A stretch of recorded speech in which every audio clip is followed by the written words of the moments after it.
Okay, are we all set? Let me call to order the Fox Canyon Groundwater Management Agency meeting for today, February 25th. If you'll please rise. And Steve, if you'll lead us, please. Hands over heart, ready, begin. Pledge allegiance to the flag of the United States of America and to the republic for which it stands, one nation, under God, indivisible, with liberty and justice for all. Okay. All right. Roll call, please. Chair Mulhart. Here. Director Andrews. Here. Director Bennett. Here. Director West. Here. Director Borchard. Here. Okay. I see Andy Waters. I see Bob. I don't see any other alternates in the audience. Okay. Agenda review. Chair, staff would recommend moving item 4 to just before item number 3. Item 4 prior to item 3. Okay, here, are there any objections to that? Okay, hearing none, it's so directed. Steve, you got it. Okay, any other changes? No. Okay. Any other items on the agenda review? Everybody okay with that? Okay. Let's go to item E, public comments. Anybody have any items for the GMA board not on the agenda? Good afternoon. I'm Chair Mulhart and board members, Steve Nash, Oxnard. And what I would like to see, perhaps, staff incorporate as a dashboard function on the GMA's website. And the one function I would particularly like to see would be, here's the amount of water that United has been able to put onto the spreading grounds, and here's the amount of extractions that GMA has experienced for the previous year. That way, we could see real quickly what the guesstimating, of course, what the actual overdraft is. So, thank you. I hope you consider it. Okay. Anybody else have any public comments? Board members? Any board member comments? Okay. All right. Let's deal with the consent item, and I believe there is 2 items on the consent agenda. All right. Anybody have any corrections or motion to move? Motion to move approval. Okay. Anybody? Second? A motion and a second. Any discussion? Corrections? Okay. Roll call, please. Chair Mulhart. Yes. Director Andrews. Yes. Director Bennett. Yes. Director West. Yes. Director Borchard. Yes. Okay, information item number 3. Oh, I'm sorry. You're going to go to number 4 prior to number 3. I apologize. Yeah. Thank you. Good morning, Chair Mulhart, board members. For the record, Gerhard Hubner, Watershed Protection District. I'll be introducing this item. This is our board member appointments for this year, item number 4. One slide. It's to welcome back all the sitting board members and alternates and any returning board members and alternates. We have the selection from United Water Conservation District, as well as small water districts, and our County Board of Supervisors. So again, welcome. Your next task is to select a chair and vice chair for this calendar year. Okay. Oh, by the way, Dave Schwabauer just came in as an alternate. What would you guys like to do? Review for us. We know that the chair is Mr. Mulhart. Who's vice chair again? Charlotte Craven. Charlotte Craven. Thank you. I'd just make a motion that we continue with Chair Mulhart and Vice Chair Craven as the chair and the vice chair. Second. Okay, we have a motion and a second. Any discussion? Okay, roll call, please. Chair Mulhart. Yes. Director Andrews. Yes. Director Bennett. Yes. Director West. Yes. Director Borchard. Yes. Okay, all right. So now we're going to go back to item 3, which is an informational item. Is that correct? Correct. Okay, so now we're back into an informational item. All right. So again, this is my pleasure to introduce this item. This is a presentation of the Los Pozos Basin's Conjunctive Use Study Report As your board will recall, back in March of 2013, you approved a sub-grant agreement with the Watershed Protection District in order to receive a Prop 84 planning grant that was for 2 studies, this being one of them.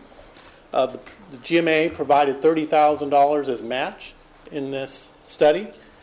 Today you'll hear from Brian Bondi, the project manager, and also from Cayugas Municipal Water District, who will give you an update and a summary report on the study's conclusions. With that, I'd like to invite Brian up to the podium to give the presentation.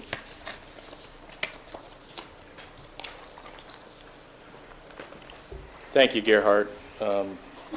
As I looked around the room, I noticed that there's a few folks with coats and ties on. They're all attorneys, except for me. I'm a hydrogeologist, the groundwater manager at Cayugas. Thank you, Gerhard, for the opportunity to speak. This was a real important study for the folks in Las Posas Basin, an opportunity to look at options to deal with some of the water quality problems in the basin. I would like to recognize in the audience Andy Waters and Jane Donlin Waters. They're the current chair and vice chair of the Las Posas Users Group. They're here in attendance. What I'm going to cover, the background and purpose of the study goals and objectives, evaluation of 3 alternatives for different configurations of desalters for the Las Posas Basin, and what's next. So background and study purpose.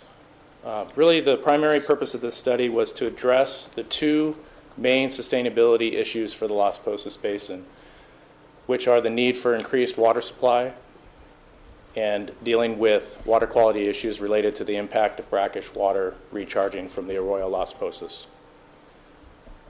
So talk first about increasing water supply. As you may recall, there's a number of subbasins in the Las Posas Basin, the west being one of them. We've done some work looking at future projections of groundwater availability. Currently, that basin has exhibited conditions that suggest that the pumping is approximately in balance with current recharge. We expect that to change.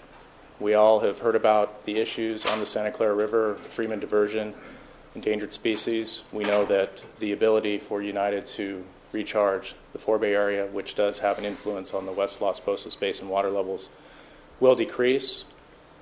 Based on some information from United, I've made some very preliminary estimates that could be on the order of 500 acre-feet per year loss of water into the West Las Posas Basin, or about 4% of the current pumping.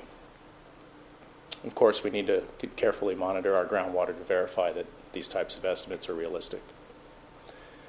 In the east and south Las Posas subbasins, it's a bit of a different story.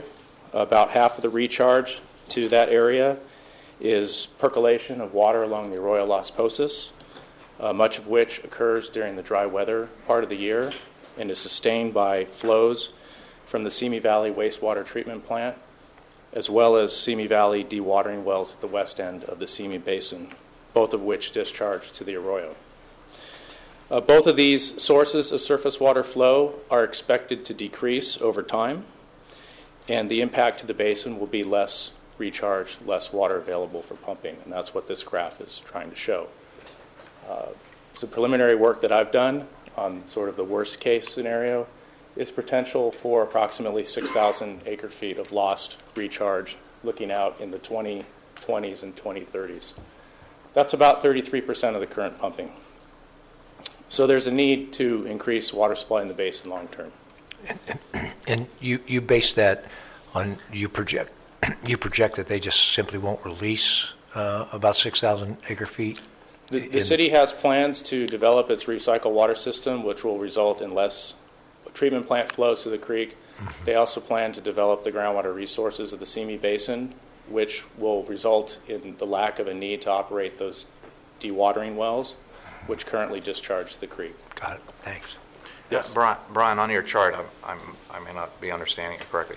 It shows excess water used by invasive plant species or flows to PV as surface water. Are you saying that delta there above the black line is in fact water that's not into the aquifer? Yes. So that's where you come up with that the average pumping is equal to the average yield of the aquifer. That interpretation has been based mainly on the water level trends in wells. Oh, okay, Yeah, okay. yeah. So that extra water that's above the black line is actually accounted for. That's why Yes. you're in a neutral state. Yes. Okay. Currently, that water level above the black line, we have large areas of arundo and other invasive species. Basically, those plants, they're called phreatophytes. It's a fancy term for a plant that's roots directly tap the water table. They're like little groundwater pumps, and they use several thousand acre-feet per year of water all along the arroyo up into Simi, down through Las Posas. And so that's one of, looking ahead, that's one opportunity. Okay. Second question then. The possible future shortage, that's 6,000 acre feet. Does it also include what you may lose to Simi, the city of Simi, upstream, and the invasive species? Does that number include that number, or is that It's exclusive? inclusive. So Okay. if none of the invasive species are dealt with and Simi goes through with all of its plans that it's laid out, that is the projected shortage. Okay, wait, say that again now. If the invasive species are not dealt with, They continue to use groundwater. if they continue to use groundwater and Simi goes through its expansion plans or usage plans, that's the delta that you'd be That's short the of. delta that we're Okay. currently projecting. All right, Yeah. thank you. So the opportunity is to deal with the invasive species. That would make the red area smaller. And Okay. of course, if Simi doesn't move forward with all of its plan, the red would be smaller. Okay. This is more or less a worst case scenario. What could happen is, as those things happen with Simi, there's going to be less water in the creek, less water recharging the shallow aquifer. We should get some additional stormwater recharge that we don't get today. Basically, those flows out of Simi keep the shallow system essentially full, so when it rains, that water just runs off out towards Camarillo and towards the ocean. It doesn't have the opportunity to percolate. So when I say worst case, this may not actually be this bad to the extent that we get additional stormwater percolation that we don't see today. Okay. So that sort of sets the backdrop for why we're thinking about increasing the supply in the basin. Getting back to the study, this was a conjunctive use study. That term relates to the conjunctive operation of surface water and groundwater systems. The reason we called that study conjunctive use is because we were initially looked at focusing on studying pumping of the shallow groundwater near the arroyo, with the idea being there that there's the potential to increase the basin yield. By pumping along the creek, we could potentially induce and capture surface water percolation into the basin that doesn't happen today. That would also have a benefit of improving groundwater quality because the stormwater has less salts than the water that's flowing down during the dry periods from Simi. And of course, this is the concept that the Waterworks District 1 Moore Park Desalter is moving forward with in its planning. Early on in the study, we determined that the costs for installing a bunch of shallow wells was going to be prohibitive, so the study ended up focusing on treating existing ag wells for ag water quality needs. So we sort of got a little bit away from this initial concept and focused more on treating existing wells because of the cost. So there are many other possible options for increasing water supply in the basin. The folks in Las Posas think that we need to be looking at studying those options, and this is something that I've been talking with your staff about, and we're having discussions. Some of those other options are stormwater capture and recharge. Of course, there's a synergy there with the stormwater permit and those regulatory requirements. Increased potential for recycled water in the region. Again, we talked about the arundo, the invasive species removal. This is something that's being studied already by Waterworks District 1. Of course, imported water is always there. There's the opportunity for some degree of purchases as well as transfers and wheeling through the metropolitan and Cayuga system. And there may be the potential to participate in other local projects. So, for example, if Las Posas was to somehow invest in the GREAT program, there might be a way to do a water transfer. These are the types of things that probably need to start being thought about, looked at, and so Cayugas has proposed a study to look at this, and our board has approved up to $125,000 seed money to make that happen. So I'll be working with your staff to see if there's further opportunities with the GMA to make that happen. Okay. Can I ask a question while you're on the slide? You said treating the agricultural pumps. Yes. Was that RO treatment? Yes, and that's going to be the focus of the study, and I'll get into that. So one of the things we did in the study to look at the potential to do that shallow pumping and capture more surface water is we installed 3 shallow groundwater monitoring wells, the 3 that have the arrows pointing at them here. Just to get you oriented, this is Moore Park. Camarillo is just down here, and here's Lewis Road, Somas Road coming up to the Somas intersection. So what this allowed us to do was get subsurface geologic information. We also pump tested these wells so that we could understand the properties of the aquifer, and that allowed us to look at costs for pumping from the shallow aquifer. So we did develop an increased understanding of the properties of the aquifer and the cost to pump shallow as part of this study. Incidentally, Callegas also, under the same mobilization but not part of the grant, installed 2 additional shallow monitoring wells further in the east. And you can see with the 5 wells that Callegas installed, as well as existing wells at the Moore Park wastewater treatment plant and a pilot well for the Moore Park desalter, which is this one here. These are the wells at the wastewater plant. We now have a pretty good network of shallow monitoring wells across the entire extent of the shallow aquifer in the East Las Posas Basin. So we're now able to monitor conditions and understand the dynamics with the stream system, et cetera. So managing water quality. We all know salinity is causing problems in most of the basins in the county. Some groundwater and recycled water isn't suitable for crops. Of course, in the different basins, we have different sources of salts and probably need to be looking at different solutions based on what those sources are. For example, we all know about seawater intrusion, which I haven't really shown here on the Oxnard Plain. In the PV Basin, we have salts that move into the aquifers from marine clays and from deeper oil field situations. In the Simi Basin, we have a watershed surrounding the basin that has a lot of marine sediments that have salts in them that get dissolved in the water and has made that basin have relatively high TDS.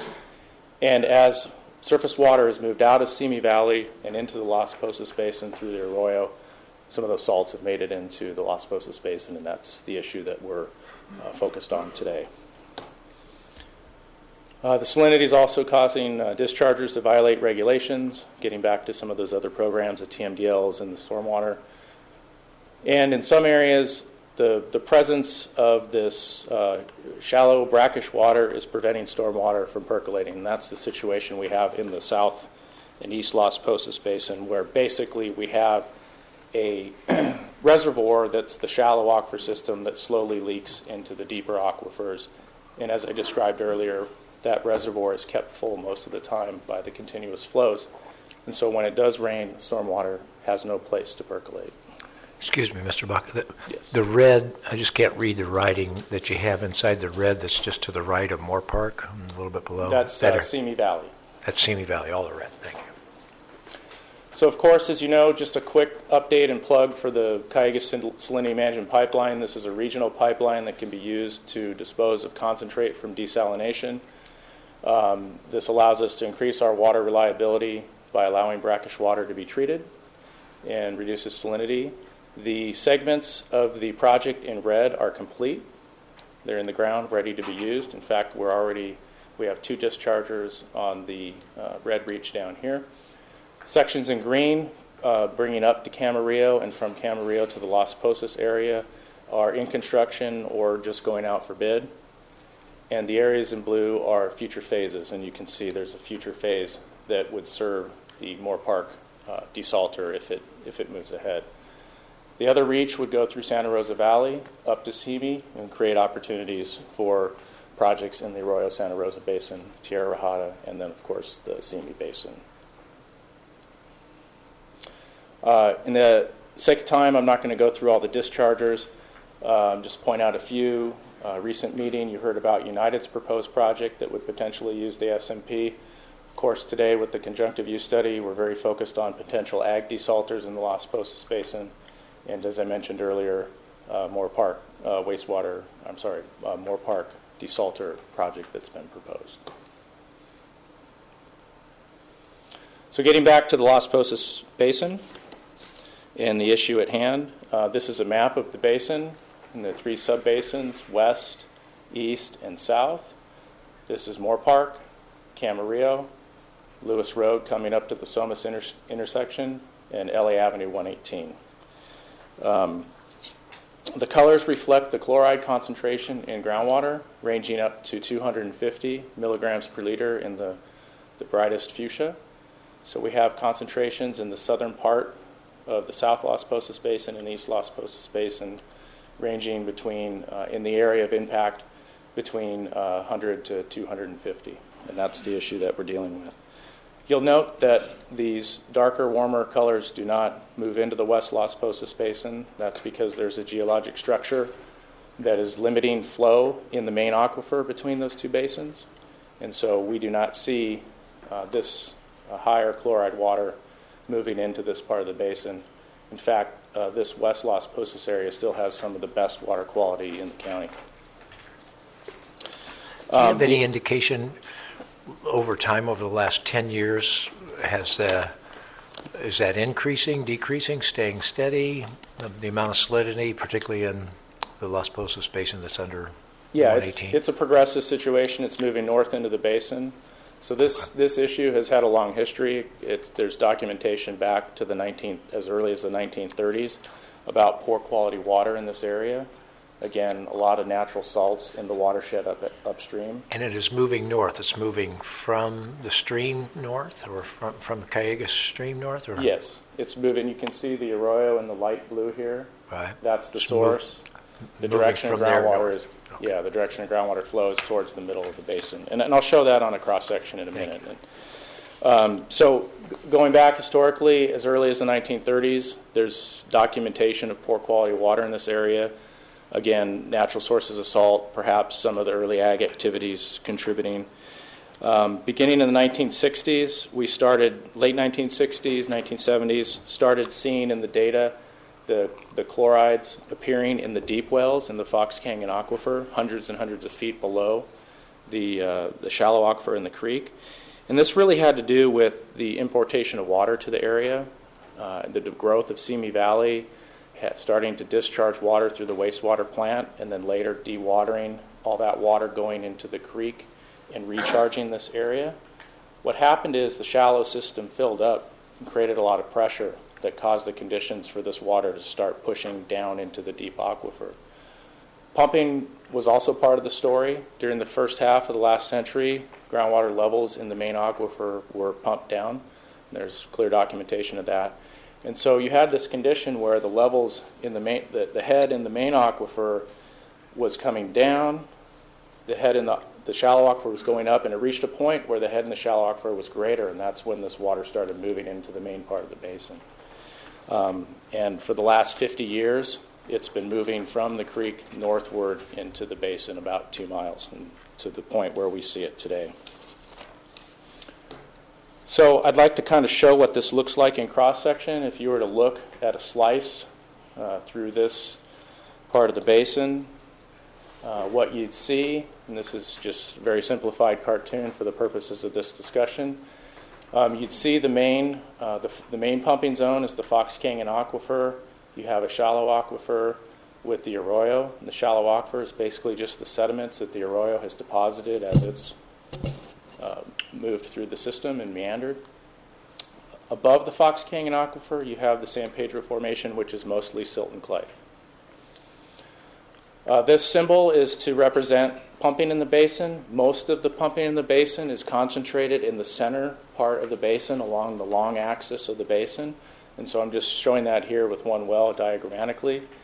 We have recharge along the north part of the basin and some leakage through that confining unit.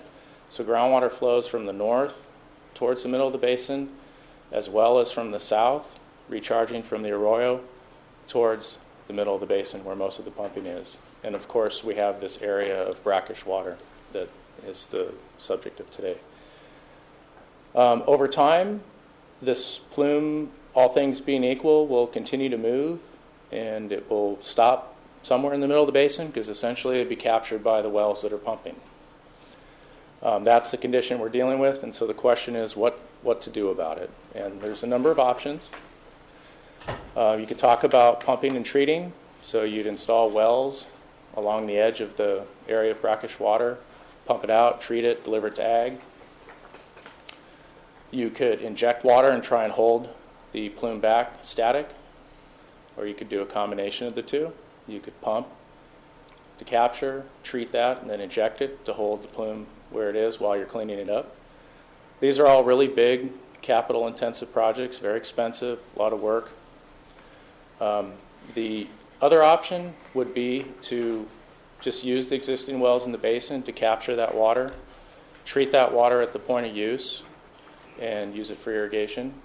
And over time, allow the regulatory processes, the salts TMDL, to deal with the quality of the water in the arroyo. We also know that because the Simi Valley will be using less water in the future, we'll be able to get more stormwater, which is better quality. So if we let the mechanisms that'll happen treat the water quality issue at the surface, and we deal with this at the point of use, that might be another way to deal with the problem without a large capital project. There's some issues with that would need to be sorted through, but that's the concept. And that's the concept that the stakeholders wanted to look at in this study. And again, the reason for that, I just mentioned the salts TMDL and more surface water percolation from stormwater in the future will be dealing with the problem at the source. Other reasons for desalting with existing wells is that allows folks to make decisions about desalting at the ranch or water system level, which provides more flexibility than one big project that would provide the same quality of water to everybody. And of course, if only those folks who desalt water because they need to would be paying for the cost. So we do have some very large operations in the basin. When you drive down LA Avenue and in the floodplain, you see all the row crops. That particular operator, I've talked with him, they've been using this water without any blending or any treatment since the 1970s, and they use 2,000 to 3,000 acre feet per year. So we do have a large amount of this water that's being used without treatment. So having the flexibility to decide if you want to treat or not is important to some users in the basin. So let's get to the study. This was a collaborative effort. Users group, GMA, the state provided a grant through Prop 84, and then we had a multitude of water systems that participated in the study, all shown here. The goal was pretty simple. We wanted to look at existing wells, desalters, and new pipe infrastructure and pump stations and tanks and that sort of thing to come up with alternatives for ways to treat and distribute water to ag users in the basin. And so we looked at shallow wells were part of this. Basically, when you treat through a desalter, you lose about 15% of your water to waste. And so the concept here was that shallow wells could be used to make up that difference. And all of the alternatives were designed around achieving a range of water quality of 60 to 120 milligrams per liter of chloride in the finished water.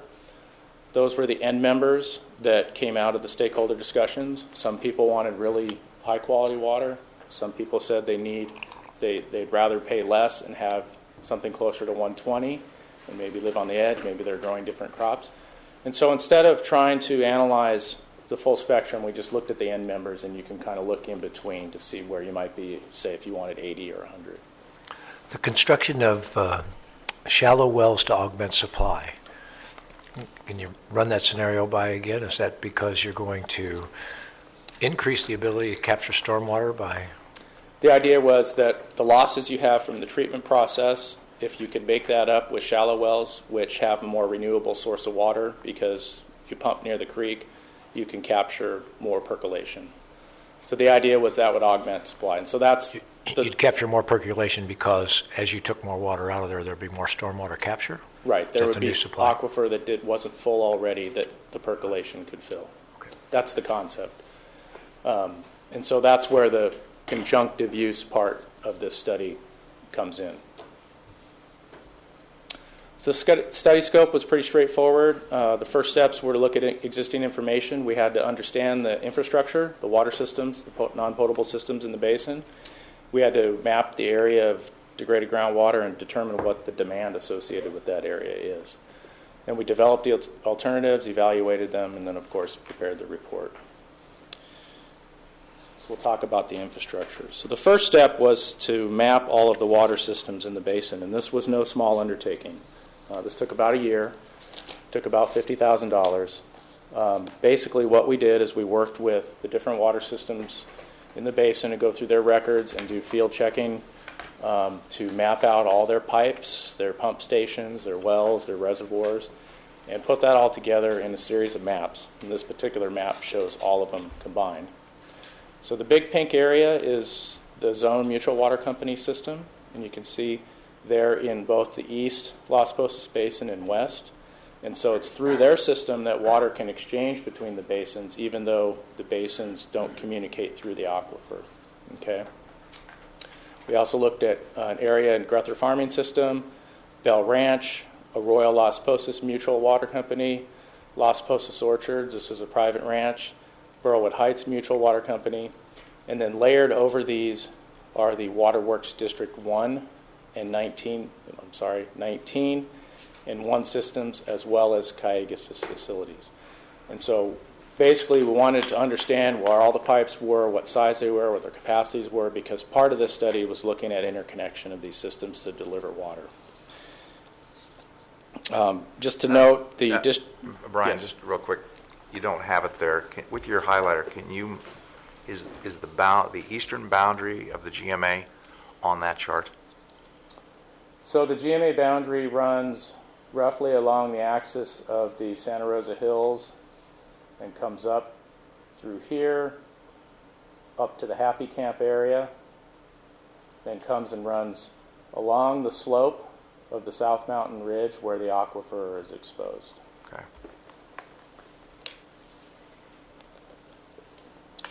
So just a note about the Waterworks 1 and 19 systems. Those are potable systems, but they do deliver to both municipal, industrial, and ag customers. So part of what we were asked to look at in this study was whether there were opportunities to deliver water from desalters to the district's ag customers, and that water would be wheeled through other water systems. So that was another component of this study. Next, we mapped the area of chlorides to those two end members, the 60 and 120, that's the red and the yellow, and looked at all the wells in that area, looked at the pumping from the GMA records to determine what the design yield was for the project's alternatives. Turns out about 20 wells in the area and associated demand of 8,600 acre feet. That's about half the pumping in that part of the basin on the eastern side. We also looked out to 2042, so we looked out 30 years. Based on what we know about how fast groundwater moves, we projected where the 60 and 120 milligram per liter limits would be, and did the same thing, looked at the number of wells and demand based on recent pumping, and that came out to about 14,000 acre feet. It's about 70% or so of the pumping of the basin if everything stays the same 30 years out. The stakeholders did decide that they wanted to do the alternatives analysis based on the current conditions. They felt 30 years was too speculative. They wanted something more reflecting current day conditions for their current planning, and so we looked at only the 2012 numbers for the purposes of the alternatives. So we looked at 3 types of treatment alternatives. These will make more sense as I go through them. A centralized plant that would both treat and blend at one location and then distribute the water to different water systems. We looked at the second option, a centralized plant that would produce very high quality water that would be distributed to the different systems and then blended with brackish groundwater to meet 60 or 120 at the different water system locations. And then lastly, we looked at basically a full treatment system for different water systems. We looked at 3 main water systems in the basin: Zone, Burlwood, and Arroyo Las Posas. So the first alternative, basically you have your 3 water systems, their piping and their pumps, etc. They would basically use their wells that are impacted with the brackish water. They would pump water to the centralized desalter facility. That water would be processed through the RO units in that facility. You'd have that 15 to 20% loss to the through the treatment process discharged to our salinity management pipeline.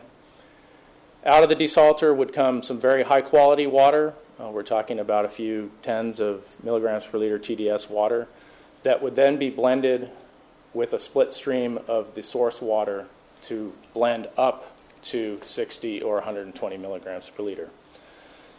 And that would happen in a blend tank, and then that water would be pumped back to the water systems and put into their piping.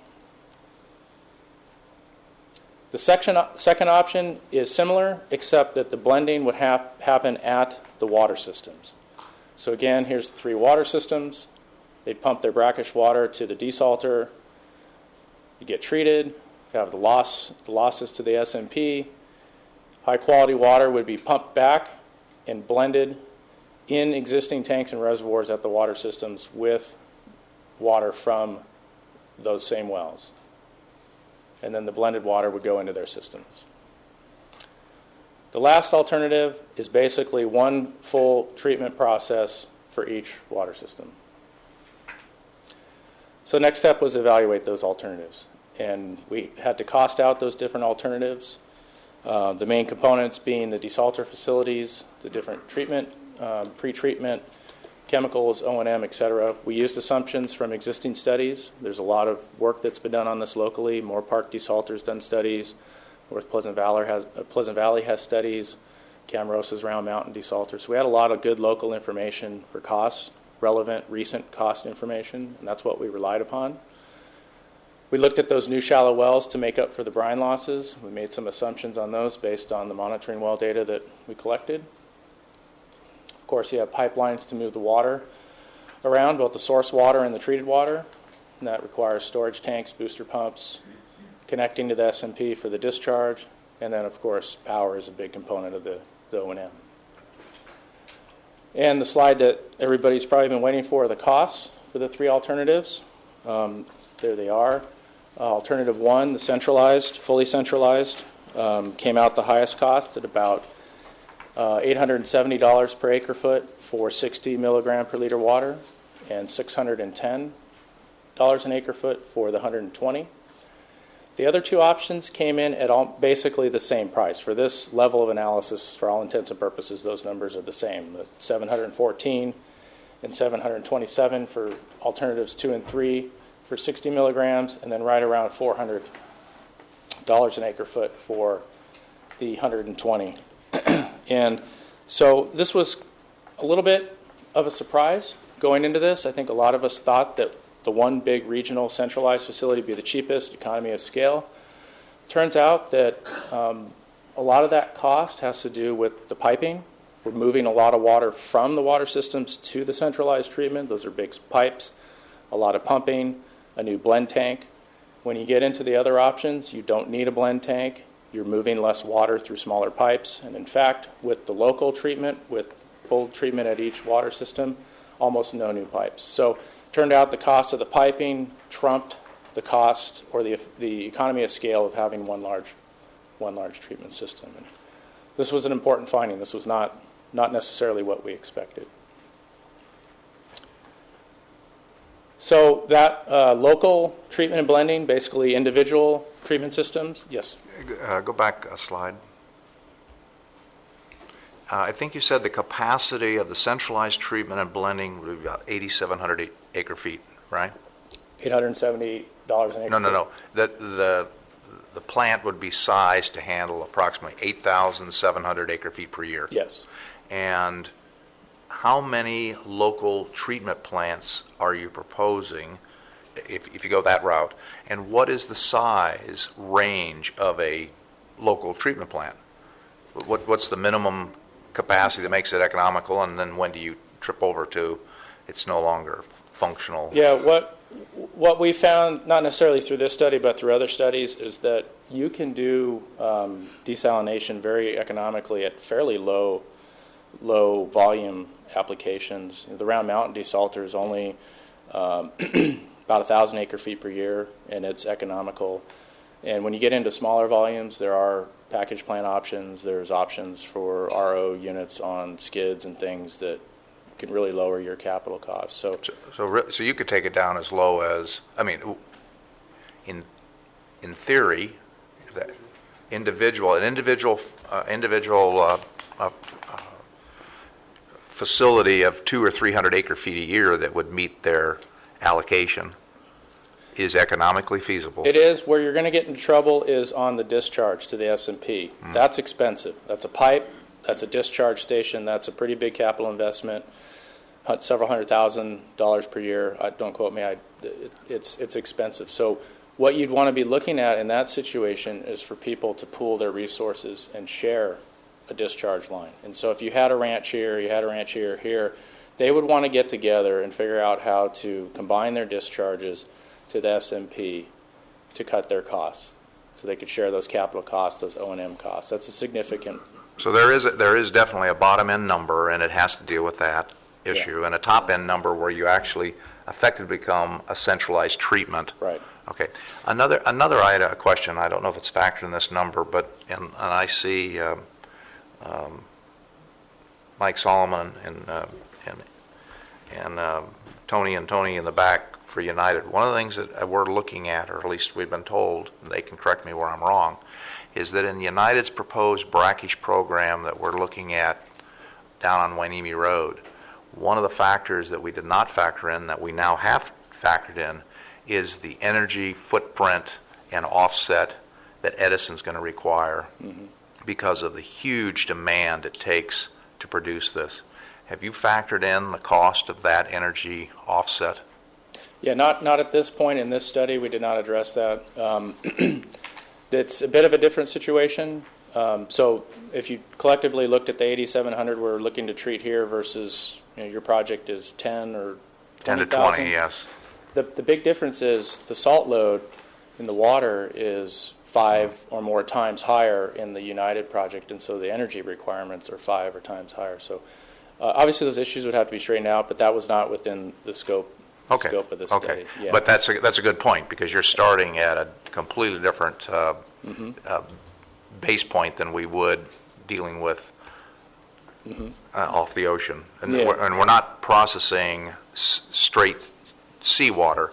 We're processing brackish water. But we were surprised. I think the United board was surprised at the impact of the energy to meet the requirements of the new energy requirements and the offsets and the like. We're looking at putting in a solar field to be able to do that offset. So yeah, so the water that, if I remember correctly from Tony's presentation, 6,000 to 10,000 milligrams per liter TDS.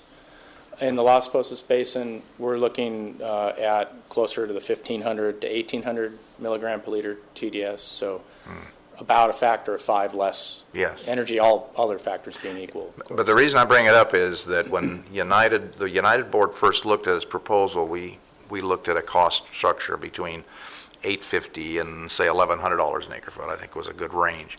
When you throw in the electricity offset cost that we have to build to that, the number is now shot up to $1,200. That becomes a base number of around $1,200.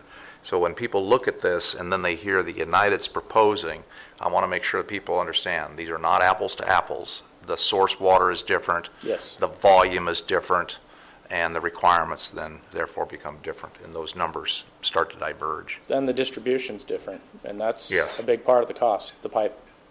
Yeah. Okay. So obviously cost was an important part of the weighing of the alternatives. Ultimately, the stakeholders felt that the individual plants was the best alternative, primarily because what folks realized was the additional flexibility that option would have in terms of being able to phase in desalters as different water systems are impacted by the brackish water. Not everybody needs it yet. Burlwood doesn't need it yet, for example, even though we looked at an alternative for Burlwood. This would allow Zone to move forward with the project that they're already looking at. As if I understand correctly, they've started some bench testing of treatment here recently, or will be. And so they could move forward as business needs dictate, as well as multiple projects allow you to tailor your finished water quality to the needs of those water systems. And we have a variety of crops in the Las Posas Basin with a variety of water and finished water quality needs. Again, I mentioned earlier the grower down along the arroyo who uses the water straight up, doesn't need any treatment, all the way up to avocados and berries, who were the folks that were advocating for us to look at the 60 on the lower end. So flexibility is important for those folks, and of course the cost. It was one of the two lower cost alternatives. So I think in conclusion, obviously it's feasible to do desalters. We knew that going into the study. This technology's out there. It's proven. We know we can treat this water. Just a question of what was the cost and the best way to do it. Really, obviously the cost depends on whether you're treating to 60 or 120 or somewhere in between. And what was really the surprise was that the best configuration seemed to be multiple desalters. Again, we went into this thinking one regional project was probably going to be most cost effective, but that's not what came out of the study. And so that's probably the most important conclusion of the study for folks, in other words, for how they're thinking about this moving forward. So what's next? Basically, each water system owner in the basin is going to continue to do their planning based on their business needs and coordinate with GMA on issues related to this. Zone is probably the furthest ahead. Again, I mentioned they're doing bench testing already. Bell Ranch is moving along with their studies for their proposed desalter. I didn't mention the Moore Park desalter here because this study was focused on ag, but Moore Park is moving forward with their planning. And we'll continue to monitor groundwater quality and levels, and there's different sources of data. Obviously, the well owners monitor their wells. Cayugas has been doing some monitoring in the county as well. And so it's up to us to communicate that data and information to folks so they know where this brackish water is, how fast it's moving, when it might impact their wells so they can be planning ahead. And of course, we've, on behalf of LPUG, very much want to continue our efforts to try and advocate for basin planning in that area and work with the GMA on these types of issues moving ahead. And with that, if there's any additional questions, I'd be happy. Okay, thanks, Brian. Members, any questions? Yes, Steve. I appreciate this great presentation. It really was informative. Three questions. One, we talked a lot about water quality, a little bit about water levels, which is what you see in 2023.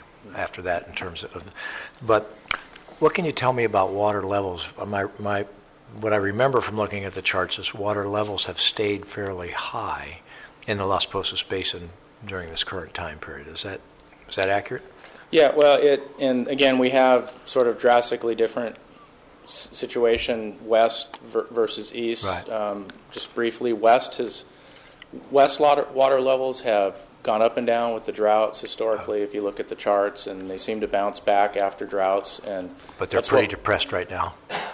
I would expect that, Right. that they're down. We've been in 3 years of droughts. But what we've seen in prior droughts is they come back. And part of that is because the West Las Posas Basin does communicate with the Oxnard Plain and the Forebay and does and benefit. United Recharge. Okay. Yeah. And east has stayed fairly high? East has, so the long history of the East is first half of last century, levels declined a lot. Right. Then they started to rise back up as we had all the water along the creek recharging the basin. And they sort of peaked in the mid-2000s, and we've seen a little bit of drop-off in the last few years, and we're trying to understand what that means.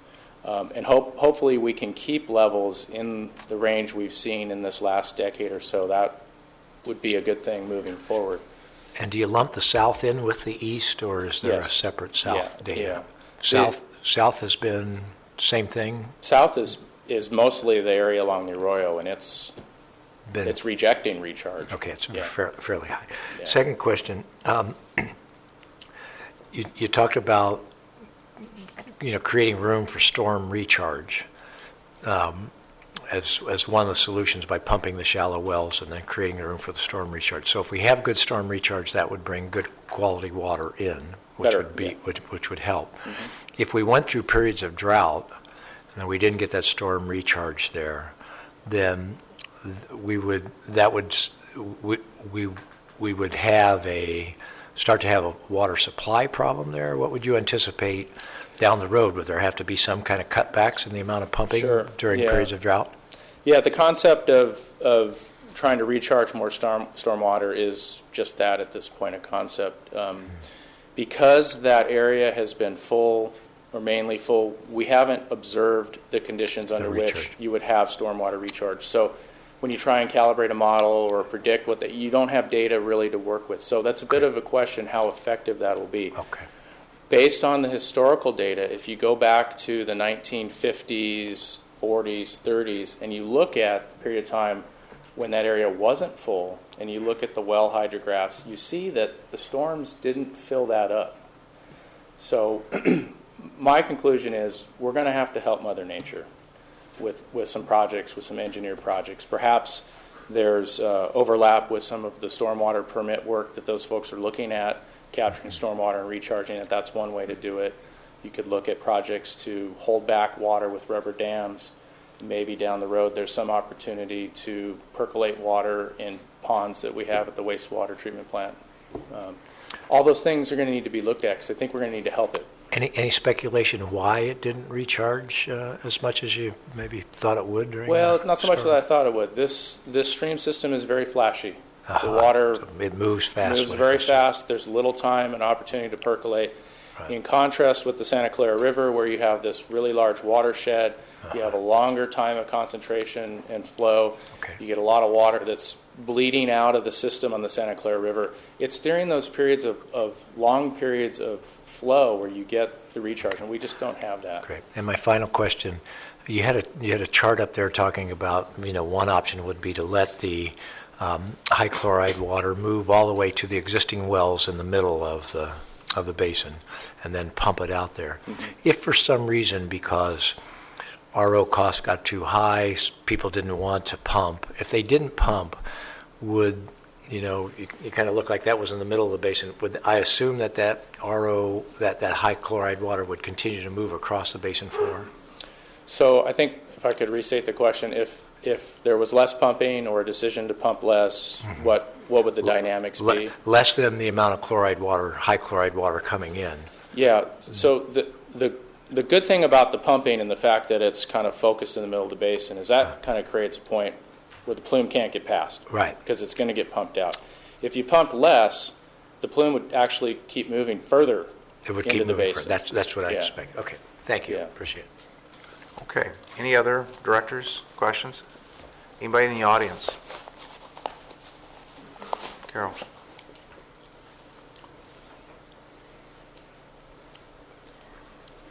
Hi, Chair Mulhart, Board of Directors. I'm Carol Schoen, Zone Mutual Water and Burlwood Heights Mutual. I thought I'd just pick up and add to what Brian has presented. First, thank you very much for the contribution to get the study done. I think it was really helpful. It certainly answered questions for Zone because we're the ones sitting in that fuchsia bullseye, and we know we need to do something. We've done a couple of studies. So one of them was done about 2 years ago, real high overview, could we afford to desalt? And we came up with, some numbers that weren't too far different from what this study came up with. So that was helpful. We've done one, it's been confirmed. Regional doesn't look like the solution that we were kind of continuing to question, why isn't this a regional desalter? So we now have a consultant that's come in that has actually contacted different vendors and given those vendors our lab studies on our water to say, okay, what is it that Zone should do to see what they could do to clean up one of their main wells that takes care of probably a quarter of their whole system. And one of those vendors is saying that he believes we don't need pretreatment which greatly lowers the cost. So we're kind of saying back to him, okay, prove it. So this coming week, we're going to have a pilot study start. So we're going to, I think it's pay about $25,000 to have a little mini desalter come in and see what's going to happen for us. And so I just wanted to let the board know we're moving ahead. And a lot of, I think, the comfort of the zone board and all is to know that, okay, well, it's kind of been studied and restudied, and it's time to figure out what's going to work for us. So, and then just looking ahead to what we can do in LPUG, I think we're all working so well together. The county was at the conjunctive use study. It's, you know, it's all of us together, ag, and everybody trying to figure it out. And I think that's an important point, that we're very cooperative. And if we can move ahead to see what we can do about possibly this Arundo issue, if we can put forth, if Cayugas has come up with seed money, if there's more seed money, to see what we could do to move ahead with looking to see what we can do to study other sources of water. So anyway, we were very pleased to be able to be included in the study, so thank you. Thank you. Okay. Anybody else? Robert?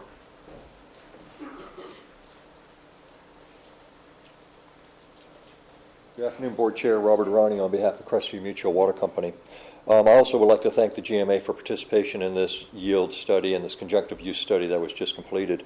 Even though Crestview is not a direct beneficiary of it, we felt that it was very important and did answer a lot of questions. But more importantly, what I'm here to ask for is the LPUG has put together an outline for a allocation structure. And we've received some very positive feedback from staff about that. But we're at a sticking point now where we really need to come to some kind of an agreement as to what is the basin yield. You saw some preliminary numbers as to what we believe it to be, and there's a large group of consensus on that.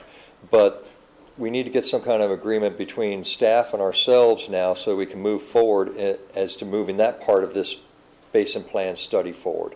And I really would like to see some emphasis or some pushing from the board to make that a priority so that we can continue moving our plan forward and continue moving out on these projects and getting stabilization and helping you with the GSP as it goes forward. Okay, all right. It may be that at some point, you know, we need to have a little discussion on what we can do to see where we can backstop some of the things that Robert and Carol talked about. So, okay. Anybody else? Okay, it's an information item. What would you? And I just want to mention we do have a copy of the report in our office. We plan to put it on the GMA's website if anybody wants to take a look at the document. Okay. Brian, a great presentation, and it gave us a great understanding of what you guys are doing up in, you folks are doing up in that area. Thank you for your time. Okay, all right, very good. Okay, anything else on this item? No. All right. We have to do a receive and file on this, so a motion. Move to receive and file. Second. Okay, any discussion on that? Okay, so ordered. Let's go to item number 5. Again, Chair Mulhart, I'll be introducing this item. We have a resolution of appreciation for Dr. Michael Kelly, past board member. You have the plaque in front of you. I don't know, Chair, whether you wish to read some of Yeah, I'll do that. I can do it as well, of course. It's your pleasure. One of the things that Mike and I have in common, we both served in the military like a lot of you folks did, and I remember in these different ceremonies you had to stand on the parade grounds and dress uniform while they read through this stuff. So, Mike, I'm not going to make you stand up if you want. But yeah, okay. Yeah. And I also have to say on a personal note, for 8 years I'd go, Mike, where is Mike? There he is out in the audience. So anyway, This is Resolution 2015-03 for the Fox Canyon Groundwater Management Agency honoring Dr. Michael Kelly. Whereas Director Kelly has faithfully served as a board of directors for 4 terms, February 07 through February 09, February 09 through 11, and February 11 through 13, and 13 through 15, representing the Water District's interest on the Board of Directors of the Fox Canyon Groundwater Management Agency. And whereas Director Kelly has given freely of his time, experience, and knowledge at the expense of his family and business activities in order to contribute to the success and accomplishments of the agency, and whereas Dr. Kelly has been a key player and participant in crafting the many rules, regulations, policies, and proceedings associated with regulating groundwater, water pricing, ensuring water deliveries, or promoting cooperation among the many water factions, and whereas during his tenure, Dr. Kelly has served with dignity and distinction and has contributed significantly to the successful operation of the Fox Canyon Groundwater Management Agency,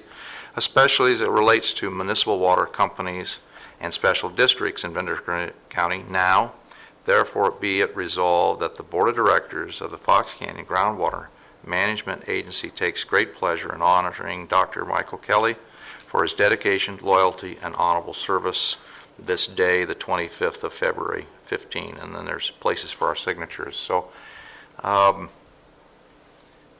we can go in 2 ways. If there's some folks like to say some things, we can do that, or we can vote for the resolution and then make some comments before we vote. What is your pleasure?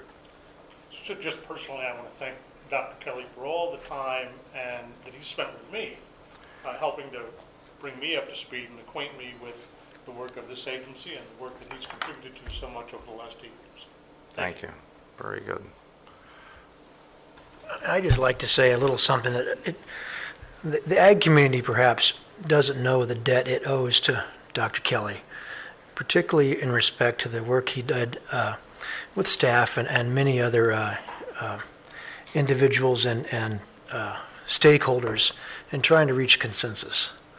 And though at times we may have seen him be passionate in board meetings, I think particularly the ag community owes him a debt of gratitude for his efforts above and beyond the call.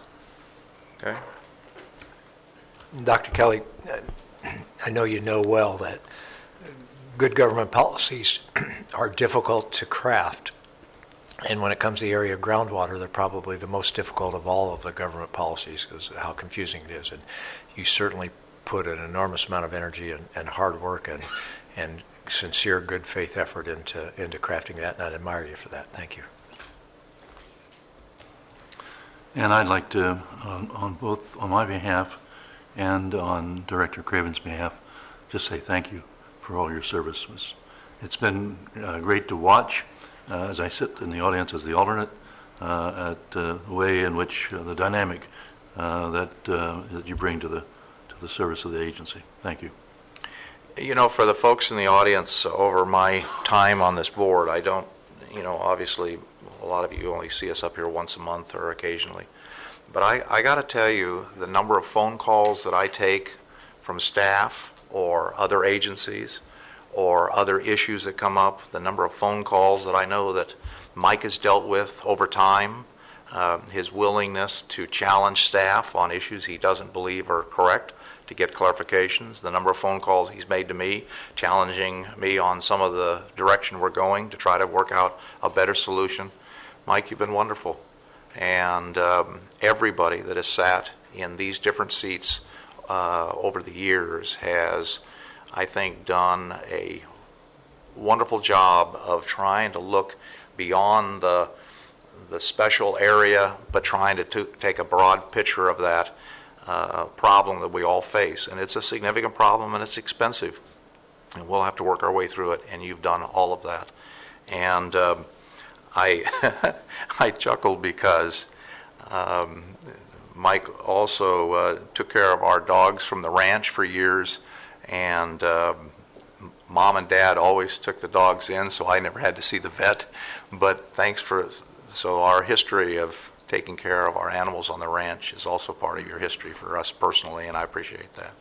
So I have a resolution, and I'm open for a motion to adopt the resolution. If that's okay, a motion and a second from Neil. All right, let's do a roll call, please. Before we do that, anybody in the audience would like to say anything? Just all right. I'm gonna let Dr. Kelly speak in a moment, but I want to get the resolution so we have something to hand him so he has something to speak about. So if I could do it that way. All right, so let's do a roll call on that, please. Chair Mulhart? Yes. Director Andrews? Yes. Director Bennett? Yes. Director West? Yes. Director Borchard? Yes. Mike, I have a unsigned document here, and we'll have to get it signed and out of the frame to you, but the floor is yours. Well, thank you, Mr. Chairman and board members. It has been kind of my honor to be allowed to participate with you and to try to help move us along on preserving the ability for us all to have the lifestyle that this county has. My ancestors got here in the middle 1800s, and so my kids are growing up. All my relatives are still hanging around. So trying to preserve the lifestyle that we enjoy, both in the basis of having a productive and self-sustaining agriculture community as well as a sustaining commercial community, is an important thing. And I'm really pleased to have had the opportunity to try to help you guys and ladies all get it done. So, and the staff, I think, has been really kind of fun to deal with. Jeff and I had some early discussions on which way the wind blows, and I think that it was fun developing an ability to work with the staff and hopefully get things accomplished. So I really thank you all for the opportunity you've given me. So I appreciate it very much. Thank you. Well, very good. I'd like to, I'm going to present you an unsigned, but I'd like to come down if I may.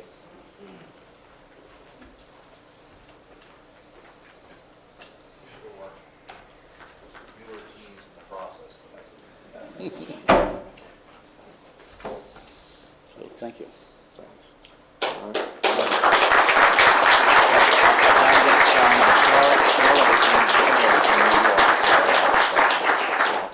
Thanks, Bob. Okay, and thank to all my constituents and everybody else who come all these years and have put up with me. So thank you very much.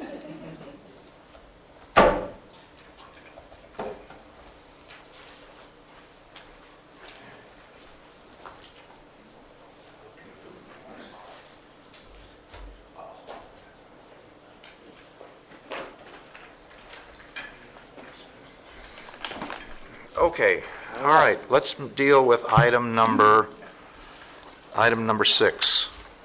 So you get to hear me one more time. Here we go. Last one. This is item number 6. This is our John Flynn Groundwater Stewardship Award for 2015. Have a very short presentation. Just a little background again. This is an annual award. The board initiated in 2003 to recognize an individual or an entity that contributed most to protecting groundwater, enhancing water quality, assisting the GMA in its efforts to manage water resources. Guidelines were created with the first award, and we're not here to announce any winner today, of course, but the winner will be announced at the next AWA symposium scheduled for April 16th, 2015. So what we're asking the board to do today, and you'll see that on the recommendation slide, is to select and convene a 2-member agency board member ad hoc committee via teleconference to consider nominees and select an award recipient for 2015. And to let you know, we have put outreach out as we have in the past, the newsletters. Of course, we encourage any nominations to be submitted and be considered by whatever board panel that you decide today. Okay. We have... And this slide just highlights who's been on the ad hoc committee in the past. Okay. In the past, we have alternated different members, and so I'm open to the board. What combination would you like? And it doesn't have to be one of these. It can be a whole new combination. I would suggest, it's going to be presented at AWA, and I would suggest we probably have the best experience in terms of picking this if we go with Director Borchard and Director Mulhart in terms of moving forward. That's my thought. Okay, and normally we've had a second. I will second that proposal. Okay, you're talking about the two of us? We have a motion and a second. Let me throw out another idea, and you can decide if you want to amend it. How about you and Dave do this? I'm willing, but I just think you have more background in terms of Okay. knowledge of players. I just don't. I see my name up there too much, and that's the only reason I'm throwing out an alternative. If that's what you guys like, I'm more than happy to do it with Dave. We've done it before. We can do it again, and I just think you have greater experience in terms of. Okay. Okay. So we have a motion and a second. All right. Let's do a roll call on that, please. Just to Mulhart? be, just a second, to be clear, how are candidates forwarded? In the past, I think staff forwarded some ideas. The committee members kind of brainstormed a bit. I'd kind of like to open it up to. Well, I think that on our webpage it talks about, and we've announced it again today, if people have some specific names. So we're constantly soliciting nominations. I think we even included in our last newsletter that went out with the semi-annual statement. We compile those. We don't receive, quite frankly, we don't receive a lot. So we're always looking for ideas, and as you mentioned, some of them have gelled essentially at our teleconference. Maybe a more direct way is anybody can put a name in the hat. Very good. And we keep the pass list. Well, and maybe we include the that's alternates what you guys as well. get. Maybe include the alternates as well, that if they would have any ideas, they Well, we have the past list, and we just, that list comes forward, and then we add any new names to it, and then perfect. we whittle it down from that. So, Very good. okay? Yeah. All right, so let's do a roll call then. Chair Mulhart? Yes. Director Andrews? Yes. Director Bennett? Yes. Director West? Yes. Director Borchard? Yes. And Jessica will be contacting you to work with your schedule. Okay. Let's deal with item 7.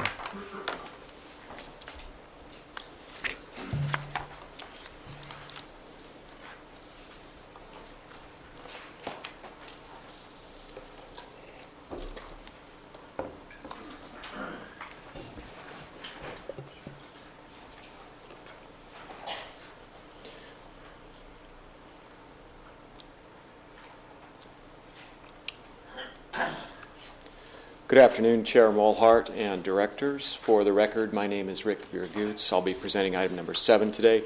It's a status report update on implementation of Emergency Ordinance E and regarding consideration of additional adjustments to the annual irrigation allowances. I have a relatively short presentation. As you know, a key goal of the emergency ordinance is to cause a cumulative 20% reduction in groundwater extractions in total, but in this case we're talking about agricultural extractions. But M&I is subject to that 20% reduction as well. Agriculture has till August 1st, 2015 to meet that goal, and while not explicitly stated in the emergency ordinance, the cumulative reduction of 20% is relative to the annual agricultural extractions for the base period, which was defined as 2003 through 12. And your board will recall there was a lot of discussion about what that base period should be, 5 years, 10 years, whether or not it should include calendar year 2013. But that's the period that was chosen. During the base period, extractions average for the base period were 124,586 acre-feet per year. Reducing those by 20% gets the agency to essentially 100,000 acre-feet per year, which is the basin yield per the GMA management plan.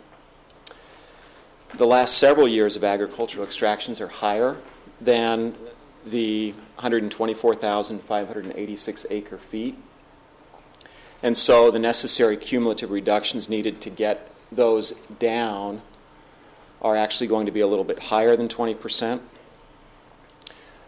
Within this time frame, the GMA did implement the 25% reduced irrigation allowances. We don't know yet what effect that will have, but your board has told us to come back and keep you up to date and that you will keep your eye on this. The ordinance says that your board may adopt an additional resolution to bring on more reductions to those irrigation allowances or other pumping restrictions in order to achieve the 20% reduction. So the purpose of the report today is just to seek your board's input and get your direction to make sure we're on the right track. And if we want to know if there's anything specific that you would like your staff to bring to you as you consider making further reductions in the irrigation allowances or other pumping restrictions. Context, very important.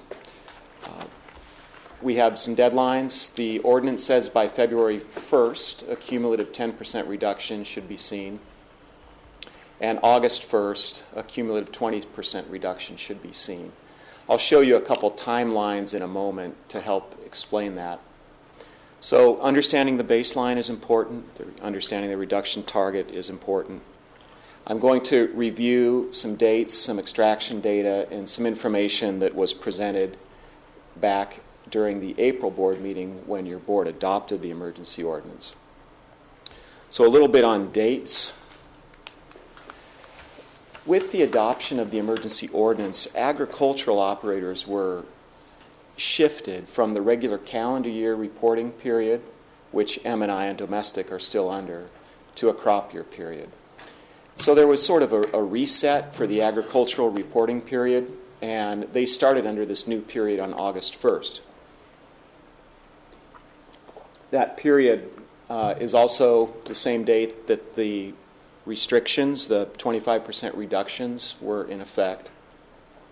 And so right now, under the new crop year, agriculture has completed, we've all completed calendar year 2014, and agriculture is in its first year of this new crop year, 14-15. In terms of dates and how things are sequencing, February 1st, 2015 is what the emergency ordinance says is a target for us to determine if there's been a cumulative reduction of 10%.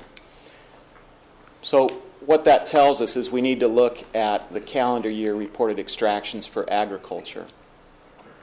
And in this case, what we would compare them to is the base period.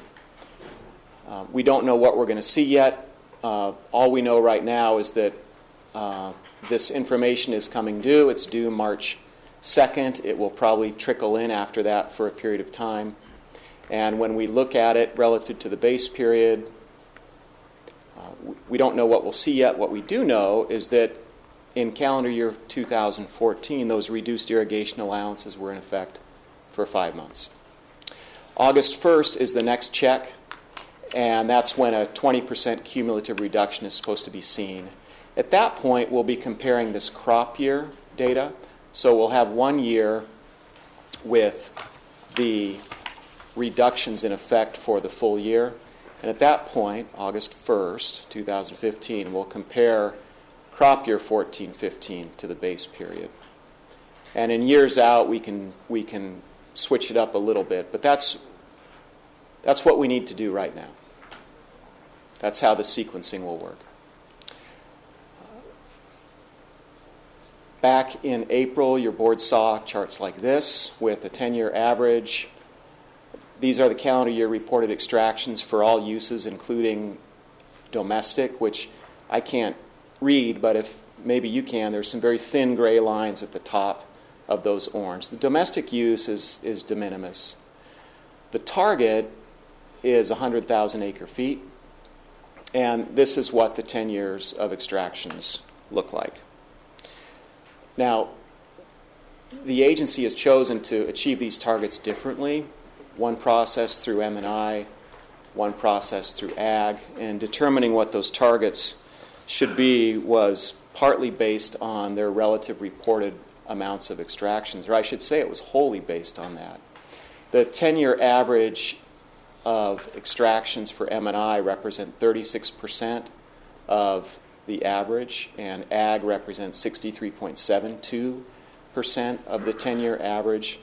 And so those values were used to back calculate allocations for each use type. So again, the goal was to reduce extractions by a cumulative 20% down to 100,000 acre feet. The ratio in the pie chart is where the numbers came from. And the ag value plus the M&I value is 99,700, and then there's about 300 acre feet per year of domestic use in there. I already said this, but we're implementing the reductions through the TEA process for M&I, and we're implementing the reductions for ag through these irrigation allowance reductions or perhaps other pumping restrictions. If we just look at agricultural values for the 10-year period, the average is up here. It's just proud of 125 or approximately 125,000. Or excuse me, it's approximately 80,000. This is what we understand the target to be for ag on August 1st, 2015 at 63,700. That's based on the pie chart that I showed you. You'll see that in 2012, agricultural extractions were greater than the 10-year average. We saw the same in 2013, and we aren't sure what 2014 will be. I'm estimating it, just for the purpose of estimating, that it will be equivalent to 2012, but we don't know for sure yet. This is the M&I chart, same 10-year average, same target. M&I is a little bit different in that they've been underneath the 10-year average the last couple years. So let's talk a little bit more about the ag reduction target. Again, defining the target is important. What I did is I looked at the 3-year average of ag extractions, and again, I estimated it for 2014 to be 98,774 acre feet. So as we know more, this number will change, and we'll hone in on the actual number. If the target is 63,700 acre feet by August 1st, we've got a long way to go. It's going to be a tough nut to crack. That's roughly a reduction of 35,000 acre feet relative to this 3-year average. So we're not going to know the actual results until March and April. The semi-annual extraction statements aren't due till March 2nd. Mandy tells me she's expecting a lot of them to come in right about that date. Excuse me, Rick, before you get too far, could you go back a slide? Yeah. What's the point of the 3-year average? I used it to try and understand what the necessary reductions for ag would be to meet the target relative to what's been relative happening to recently. current extractions. Okay. Yeah.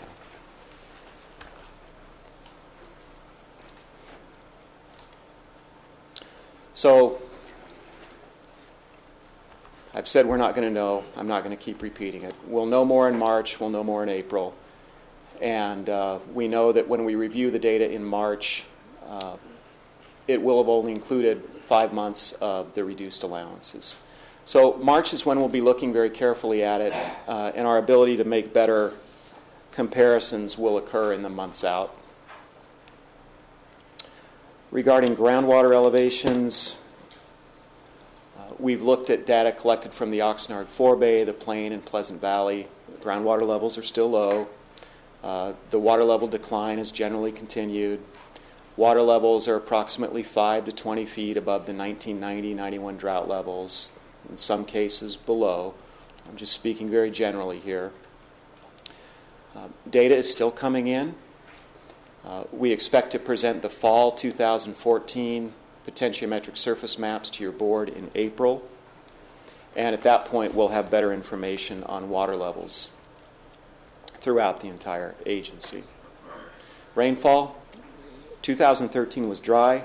2014 had more rainfall, but over half of it occurred in November and December. And we're still compiling precipitation data. Existing irrigation allowances, staff are still working to make these as close as possible to the crop water requirement. For staff, we see that process is really imagining the GMA's water allocation table as having a bullseye in each one of those crop water requirements. We want to make sure those are as close to the bullseye as possible. So staff is going to continue to work to make these individual irrigation allowances as closely keyed in to the crop water requirements. That may cause us to come to your board and suggest some be lowered or maybe raised. So we'll be talking to your board about that. From a policy perspective, we understand your board may be reducing those in the future. Again, Rick, when you're talking about crop water requirements, you're talking about the initial chart of Dr. Stiles, not the IAI system that is essentially a reduction on that chart.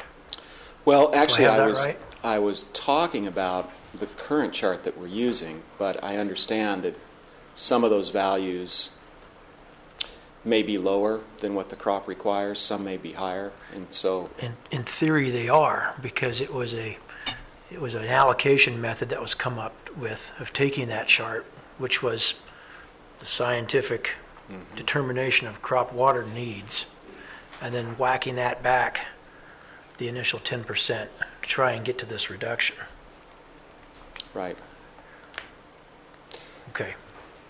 If I could weigh in on that for a little bit. As we understand it with Dr. Stiles, he interviewed a lot of the ag community to see what kind of water they needed.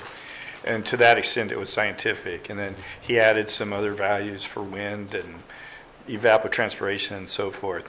When we compared and showed your board the comparison of the Stiles table to what was actually used, we saw that Stiles' number from actual use was 30, sometimes 40, 50% higher than what was actually used.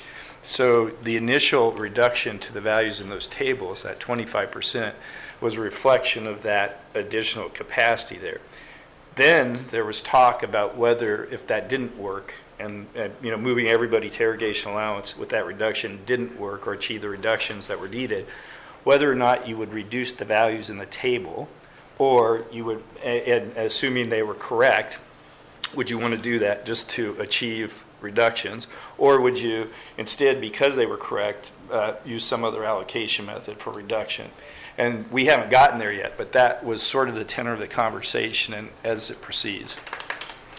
Right, and to qualify it, when I say that scientific determination of crop needs, we've known for a while in agriculture that typically we are under irrigating most crops. And so that explains that discrepancy of 20, 30, sometimes 40% less water applied than is actually determined as a crop need.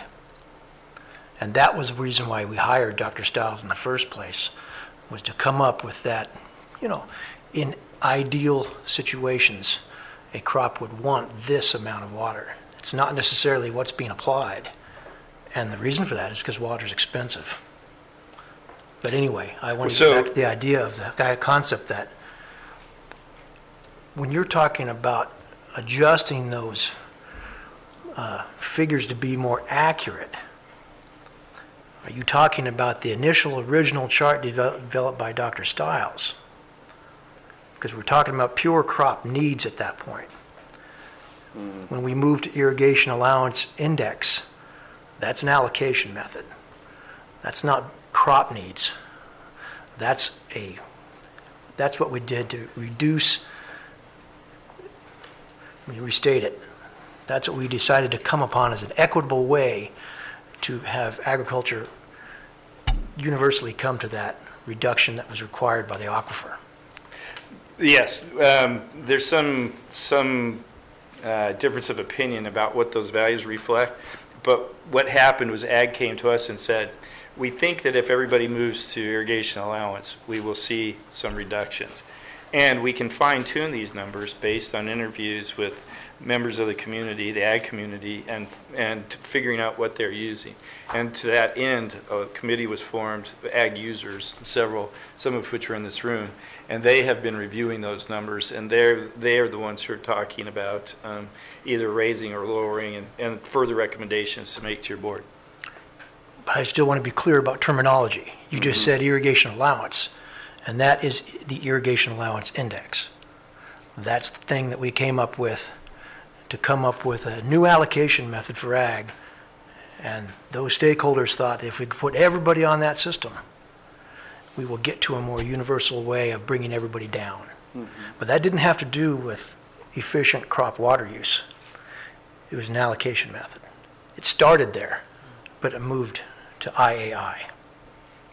Yes. It's a concept that's still not very well understood, I think, and that's why I'm saying it. It is. I think I think one of the big distinctions you have to make is that you can, irrigating efficiently is what everybody wants to do because of the cost of water, right? And Dr. Stiles basically changed us from our concept of irrigation efficiency that we created as an agency some umpteen years ago to a more scientific way of looking at irrigation efficiency. We've evolved to an irrigation allocation system that's based on that efficiency, but people have to still irrigate efficiently, but even if they irrigate efficiently, they may or may not be within their allocation, and that's two different concepts that are running simultaneously. And the question we have going forward is the IAI system as it currently stands sufficient to carry us down the road to meet whatever numbers come in and to get to our ultimate objective, and that is get into a sustainable process, because that's now our mandate via the state, and we've accepted that responsibility as an agency. And we're utilizing the community process that we did to create IAI to give us a way to make sure that the IAI methodology either gets us to the end game or it has to be adjusted to get to the end game.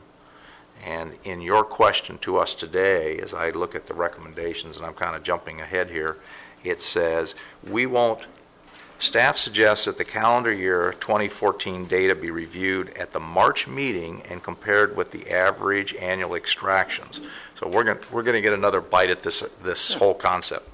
And what you're asking us today is to provide agency staff with direction regarding the type of specific information your board would like to consider and when, as part of your board's consideration for future reductions in irrigation allowances or other pumping restrictions. And then that's really what the question is today. So if I can cut to that issue, because we've got another big issue that we've got to deal with. Specifically, what direction do members want to give staff so that they're prepared to look at this issue come the March meeting? So we're going to have to, that's what you're asking. And I'd say the same thing to the public. What specific information do you think this board needs to look at as it deals with this issue when we find out in March what staff has to say? So first, let me turn to board members. Is there specific information that when you do your analysis and try to decide what direction you think we ought to go, any specific information that you want staff to give us? I think that... Go ahead, Dave. I'm sorry, did I interrupt? No, go ahead. I think staff's pretty much laid it out already. The key piece of information is going to be extractions, agricultural and M&I extractions. We have target goals on each of those categories, and it's clear that we are mandated to meet those reductions. And if it looks like we're not on track, then adjustments will have to be looked at, and in both categories. Okay. Steve? My first question is, will staff really have the information ready for the March meeting, or do we have to go to April? I mean, March 2nd, these things come in on March 2nd. If there's some late filings, what I don't want to do is kind of go through the whole thing and have you say, well, this is the best we could do, or have you at the last minute and people say we haven't had a chance to look at it. Should we do it in March or should we do it in April? So I'd like to have staff's, recommendation of when will you be able to do this as soon as possible. So if you can do it in March, great. But if you don't really think you're going to have it ready for the March meeting, then I'd want to hear that now. I appreciate that. April would be better. We are going to work to bring it to you in March, but if by the time we're putting things together for the March board meeting, if we only have 70 or 80% of the extraction data in, I wouldn't feel right bringing it to your board and having you spend time on it. All right, well, it's a great question. Could we then, because you're looking for guidance, what if the guidance is this? You bring it to the board in April. You'll have some sense of what it is in March, and you ought to be taking that information to a committee, if that's the appropriate venue, or to the group of growers that have helped create the IAI concept and say, look, guys, this is where we're going. This is what we're seeing. We need to have some recommendations. You guys need to have some recommendations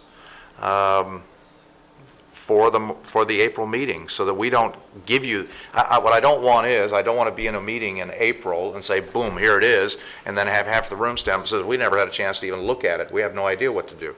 That's how we lose a lot of time in this business. And I don't think it's fair to growers to then move it from the April to the July meeting, because you're racing right up to that August date. So maybe it's a combination of both those. Jeff? The technical committee and or the policy committee in March, is that what you're suggesting? Yeah. Probably both. You decide. You're going to have some sense, and you're going to start raising questions at the staff level, and you're going to want some guidance. And there are committees that we have formed, and that kind of, so we have committees that are formed. Mm-hmm. And Gene, I would, since we haven't really talked about that issue, for sake of simplicity, I would ask you to sit on the same committee that Mike, you'll just replace Mike on that committee, and I believe it's the operations committee. Mm-hmm. Okay, so that'll be your committee assignment. So you have to decide what vehicle you want, and if it's the committee process you want to do that, if it also includes outreach to Farm Bureau and others on these issues, you need to do that. So use the March time frame to gather the data, come up with the questions, use committee meetings to put us in a position so we can really deal with this as thoroughly as we can in the April meeting, and I think that would answer your question. I think out of all of those things, I think the idea that the data wouldn't be coming out at the last minute and having everybody in here in March going, we haven't had a chance to digest it. So the most important thing is get it out, give you a chance to accumulate the data, tabulate it, put it all together, get it out to everybody, whether it's committees or everybody, so everybody has that. So in April we have an informed discussion of it when it comes forward. So that's one thing. The second thing, this is more than just April, but we're at that time where we're beginning the process of saying, are we going to make further cuts to IAI, or what are we going to do, et cetera. I would like to have staff's analysis of, as this data comes in, what staff's analysis of our ability to use IAI as the formula for future cuts. Can we just sit there and go, okay, now at the IAI, instead of a 10% cut, it's going to be a 30% cut? Is that doable? Do you see problems with that? I'd just like to have an analysis. I really don't know what this is. The other piece of information I'd like to have from staff is going to IAI, is that causing any changes in crop patterns that may make it easier or harder for us to reach our goal? In other words, are some people planting less water-intensive crops because of IAI allocation that they have, or are they planting more water-intensive crops? And if they're planting more water-intensive crops, we could have everybody staying under their IAI index but not actually having a reduction. So I'd like to have whatever analysis you have, and that's not so much for April as I think it'll be for in the fall when we get the year-long analysis that comes in. A question I have for staff, but also for board members, I know in the past we've had a significant number of people that filed late, and generally we have been very lenient and with people in terms of not doing a late filing fee. But we have hard decisions that we have to make, and late filings are going to cause a more significant problem for us. I think that's particularly true in August. When September, we need to be making decisions, and if we have some significant amount of data that is out. So do we want to look at our emphasis on what it takes to make sure we get timely filings with the data that comes forward? And the final thing that I'd like to ask, so the whole question, I'd like us to have this conversation. I mean, it makes a difference even March 2nd with filings. I mean, if everybody comes in late, that makes it hard, for us to be able to move forward, but particularly as we get to that. And the final thing, if we can begin the process, because I think we're going to get into the fall, I think whatever we're doing in April is going to lead into what we're going to do in September when we really have a year's worth of data. And that is staff's analysis of the advantages and disadvantages, as I said before, of using IAI as the allocation process, of cutting from that, versus some other allocation process. Is there some other allocation process we ought to at least have out on the table to put up next to, as a straw man, if for lack of anything else, to the IAI? And one that I would just like to get out there for the benefit of conversation. Every allocation process that we've put up, somebody will be able, makes the case that that's not fair to them. And I think we've come to the conclusion there is no allocation process that everybody won't, that we can get everybody to say, oh, that's fair. Everybody's going to say they have a problem with one of these. So I'd like to look at a process that combines some of the things so that everybody gets a little bit, but both of the advantage and the disadvantage. And that would be something that is an allocation based on the historical allocation that this agency determined back some time ago, perhaps a 1/3 historical, 1/3 based on what people have used in the last, 5 years. So somebody that didn't have historical allocation but used X amount of water, their average use, whether it's 5 years or whatever. And then something based on, and maybe, I'm just, for lack of a better word, I'm just trying to throw something out there, a 1/3 based on the amount of acreage that they have. And what would putting something like that together? I have no idea what that results in or anything else, but it's at least a straw man that I think would help us better understand what the implications are of sticking with IAI as we go forward. So not advocating that, but I'm advocating for us to get at least a brief analysis from staff. I don't want to spend enormous amounts of time on it, but I'd like to have some short analysis of that. So when you ask me what is it that I would need to kind of move forward with, how do we work with IAA, those would be the things that would help me in terms of moving forward, and I think help the board overall. Okay. Thank you. That's helpful. All right. Gene?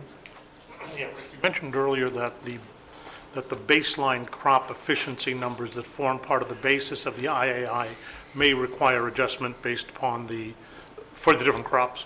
Will we have that information in April as well? We'll have some. Right now, what I'm paying attention to is that there's a summer strawberry number on that crop list that might not have been modeled correctly. That might need an adjustment. The term being 180 days rather than the 80. Right, but I don't have anything on other crops right now. So we won't know that until we're done with this first full year. And at that point, I think we probably ought to take some time and look to see if what those irrigation allowances are, if some crops look like they're closer to 1, if some are still over or under. We're not going to know. But I think after the first year, we're going to want to look to see how equal those cutbacks, as best we can, are affecting each of those different commodities. That's what I'm thinking. Thank you. Neil. I wouldn't add anything other than when you put the March information out there, I would like to see you include an explicit invitation for people to give you feedback and recommendations. Good idea. Okay. Yeah, we're actually, we've got on the calendar for next week to run a query to see who we haven't heard from with the reporting, and so we'll be calling people, which is something we haven't done in the past. My comments are going to reflect, I think, some things that others have said. First of all, and in no particular order, just how I wrote notes to myself, with regards to the filing. Now, I agree with Steve that we need to make sure that we start tightening up this filing process, because we're being asked to make very difficult decisions. And one of the things I've heard repeatedly from the cities and from the ag communities, we want certainty. And you can't give certainty. It's the same discussion we had umpteen years ago when we decided to put meters on well. And we went through that game. And then we put the well calibration process on. And that went on forever. All of those were designed not to be punitive in nature, but to give us the data we need to be able to make the kinds of decisions we're being asked to make. And so if there is some way, if staff has some concepts or some things you think need to be changed in either the penalties or the filing process, I'm not quite sure, but you may have some ideas. Be prepared to present that, because that could be wrapped into a package to get a handle on that. So I agree with Steve on that. Okay. Oh, wait. We're being recorded, so if you have comments, you can make comments, but I need you to come up to get you recorded. I'd like to do that. Yeah. Okay. Come on up.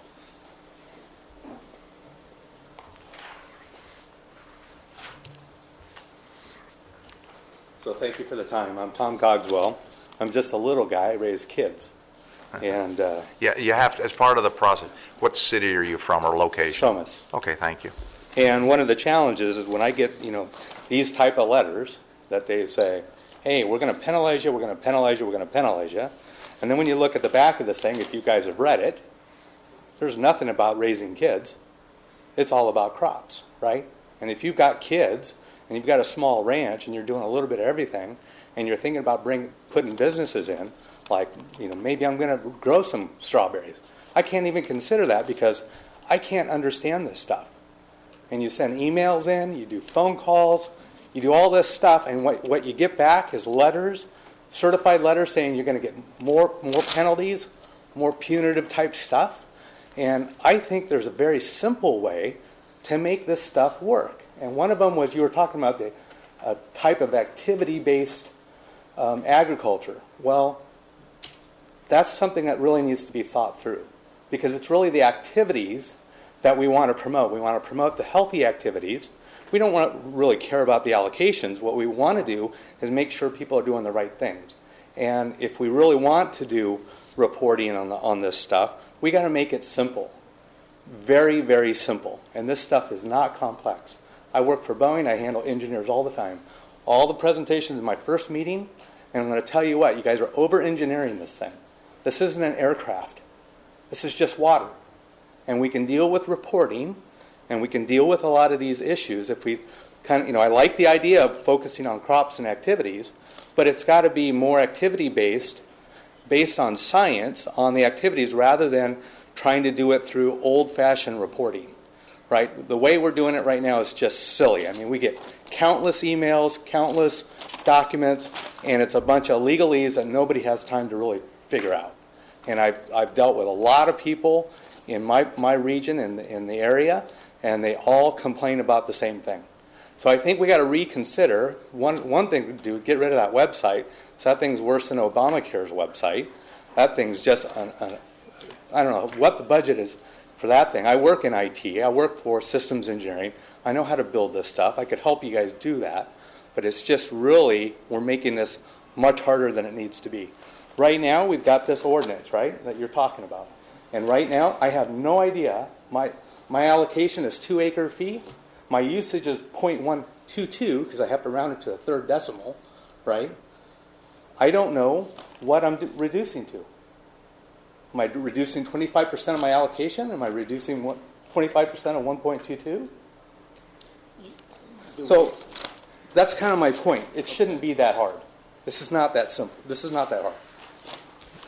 Okay. Well, Mr. Cogswell, if you can give me those emails that you sent us that we didn't answer and give me the phone call dates, I'll take care of it. And come and see me. Okay. Okay. All right. Thank you. Let me talk about some folks have raised the issue of other process. I know that John, you and Jurgen and some others, I don't know all the folks, have been having some discussions about is the IAI, and I'm paraphrasing because I've only seen a couple of emails, I guess, is IAI the system of the future? And if it's not, what is the methodology we think will work? And it's better that we, as the ag community, come up with a solution rather than the folks at the GMA shoving it down our throats. And that's kind of that may be a simple way of saying it. But I encourage that process. So the reason I raise it is that Steve has raised the issue and Dave has raised the issue. We've now just heard from an individual on a completely different scale that it's complex. If we're going to have a discussion at the April board meeting on how to meet the objectives that have been mandated to us by the state and get the aquifers into a sustainable process, we're going to have a healthy discussion on IAI. And if it means accelerating your meetings where you folks have a chance to come up with some alternatives and or the pluses and minuses as you have put them up and down, so we work our way through this. Collectively, we got to figure out how to solve this problem. And, I don't, folks, and I appreciate your comment, it's not engineering, rocket science. And my answer to you is you're right. It's actually more complex than that, because behind all of the stuff we're doing is a whole legal world of laws that are on the books and a court system that can challenge us on everything that we do. It is, in fact, very complex, because you're running from individuals who are very small in the world of agriculture to folks that are very big across a variety of aquifers, and those aquifers are interrelated into a system that is very complex. That doesn't mean we can't make it simple, but we need some guidance. And if we're going to do this discussion in the April timeframe, I would really look to Farm Bureau and the work you guys are doing. That's the forum to expedite what you're coming up with, so we don't push the ball down the road any further. So I encourage you to do that. From a staff standpoint and from us and the public, when we did Emergency Ordinance E, our goal was, I had stated one of our goals was to have a way of undoing that at some date sooner than later. And when we created Emergency Ordinance E to get ourselves in position, since then the state has created the Sustainability Groundwater Act, which is a huge legal document, and this agency has accepted the responsibility of being the GSA for our respective areas, which puts a whole different spin on what we were doing. And that act spells out certain timelines where we have to meet certain objectives on certain timelines. And I think we ought to have a healthy discussion on will what we're proposing get us to that timeline early, on time, or late. And we need to keep focus that if our responsibility as a sustainable groundwater management agency, the GSA, and our objective is sustainability of all our collective aquifers and basins over the long period of time, then we ought to have some benchmark to measure it against, and that act is one of the benchmarks that we have to have. So we need to know what the timeline is requiring. If the timeline says that we have to bring the aquifer in balance over a 20-year period, we're way ahead of that game by a long shot because of our history. Do we want to live with the 20 years? Do we want to shorten it up for our own preservation to some shorter date so that we have time to correct, in fact, if we don't meet those dates? I appreciate the individuals that say, man, the water usage this year is massive, so we're way off our target. Remember, the target of sustainability is over a period of time. We've got to measure it against whatever that period of time is. And I don't want to make the time up. We got to go to the enabling legislation that tells us this is what we have to do and find out what that timeline is. So I think we need to be able to speak in any of the recommendations that we make We need to be able to compare it to the Sustainability Groundwater Act. I know that you folks up in Cam Rosa are going to take on the responsibility in your area. Part of our boundaries overlap. We need to know what timelines we're working towards. And I think that would be helpful. I really encourage that if we send this information out early, we get responses back early, we don't get letters at 5 minutes before the board meeting, and then, people saying, hey, I didn't get a chance to look at it. So if we cause that by not getting our information out, or setting up forums either through the committee process or outreach process, then we've not done ourselves a service. We need to do that. And so in review, I think what we have is we're going to plan on dealing with this as best we can at the April meeting. We're going to have staff working hard through the March timeframe and do some outreach and utilize committees as appropriate. There's some research we have to do to compare this process against what the enabling legislation, our new legislation as a GSA, tells us what to do. I don't think we need to burrow into a bazillion hours of staff time, but we need to have a global picture of where we're going. I'll ask again that those that have in the LPUG area, exactly the same thing. How do you guys play into this process? We need to know those answers. Does the IAI work for your area? The presentation that Brian gave us today. They're obviously working quickly and rapidly trying to solve these problems. How does that function in there? So all of those issues, folks need to get prepared to give us the information so we can deal with it at the April meeting.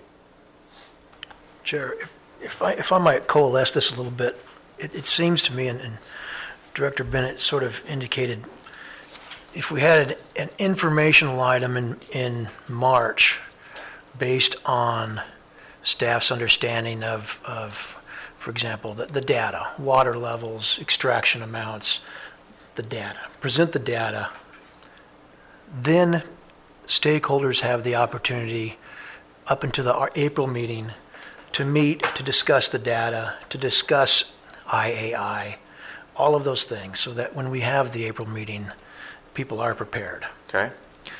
And an important part of that... Let me interrupt. So you're suggesting that we, at least on the agenda, include an informational item of where we are?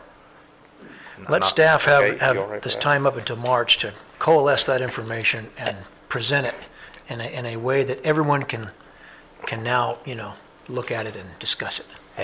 As long as we're clear that it might be incomplete in March and that there may be more modifications of that data based on the timing, because they said it's going to be tight. Incomplete, Rick?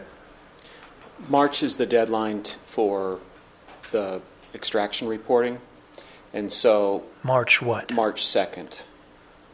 And so there's always some late reporting. I don't know how much late reporting we'll have.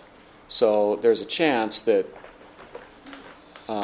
it won't be fully complete March 2nd or next week.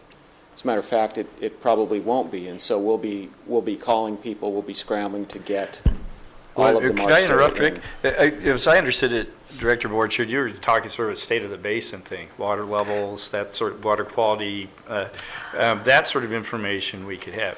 I'm not sure even water quality so much as if we're talking about extraction adjustments and allocation, we're talking about water levels and we're talking about extractions themselves. Water levels we can have, extraction. How much of the extractions would be complete? Is it a majority of them? Or? Generally speaking, it's 20-30% people don't report. You'd be short 20 or 30% of the data. But it would be simple enough to present what information you have and indicate what percentage is missing. Correct. Okay. In other words, if people have the information to look at and then analyze. All you can do, if the members are all right with this, is in the March meeting, present the data and information you have with the big giant caveat. However, there is some holes that are incomplete, and we don't know what those are until we actually get that data. As long as people understand there's limitations to the information presented, at least gives them a starting point. Okay. Okay. Fair enough. That's the first part in my mind. The second part being the analysis of the IAI program. I think it's appropriate. The first place that analysis needs to be taking place is with the Ag Stakeholder Group. That's worked so hard on the thing in the first place. They're the ones who came up with the concepts and figured out, how to make this an equitable system of allocating the pain. And so for staff to be able to come back to us with recommendations on the benefits and negatives of the program itself, I think they first need to be working with the Ag Stakeholder Group extensively. And then, the possibilities of are there other ways to go about it? Perhaps that evolves, like Director Bennett said. It's not something that's attacked in April, but it seems to me that's the appropriate way to go about that. Okay. All right. Oh, and then the last thing, the late filings thing. I believe that over the last few years, we've ratcheted up penalties and fines and dates required to respond and the requirement of certified letters to notify people. And I'm sorry if that seems excessive and Gestapo-like, but the history of this organization is that for years we've had huge amounts of our extractions not being reported and accusations of us not doing our job and not stepping up to the plate and not getting the data we need to make decisions. And so that's why those things are in place. It's unfortunate that people don't do what they need to do, but we can't manage what we don't know. And so that's why we've created this, I guess you want to call it bureaucracy, okay, but it's how the agency gets the information it needs to be able to do what we do. It's not the rules, it's the implementation. I understand. If you'd have been here through the history of watching data just not be reported and they're just people just kind of floating along, it's not fair to the people who are doing what they need to do. Okay. Anyway. What else? Anything else? So that's it. All right. Okay. Steve? Just the final thing is a request to try to be proactive on the penalty issue, and that is just alert everybody that we are making hard decisions. We hope everybody will make a special effort to try to get their March 2nd filings in on time. We don't want penalties. We want everybody to try to do that. And the same thing when we get to August, that's going to be important. So just anything to try to say, hey, it's more important than ever for Fox Canyon to get the data on time. Please make a special effort and contact us if you have a problem. If you don't understand it, I mean, we're knocking ourselves out to go out and try to help people know how to file, and I invite this gentleman to take advantage of that tutorials that we've had. So let's try to be proactive and encourage people that this is important and imply. We're probably not as willing as we may have been in the past to just say, hey, turn a blind eye to people being late. Neil? No. Okay. Do you guys have enough direction? And we have a tone. What's that? Yeah. Anybody else in the audience have anything on this? John, do you guys have anything to say on that? Well, give me 1 second. Let John speak on that. Thanks, Chair Mohart. John Chris, Farm Bureau.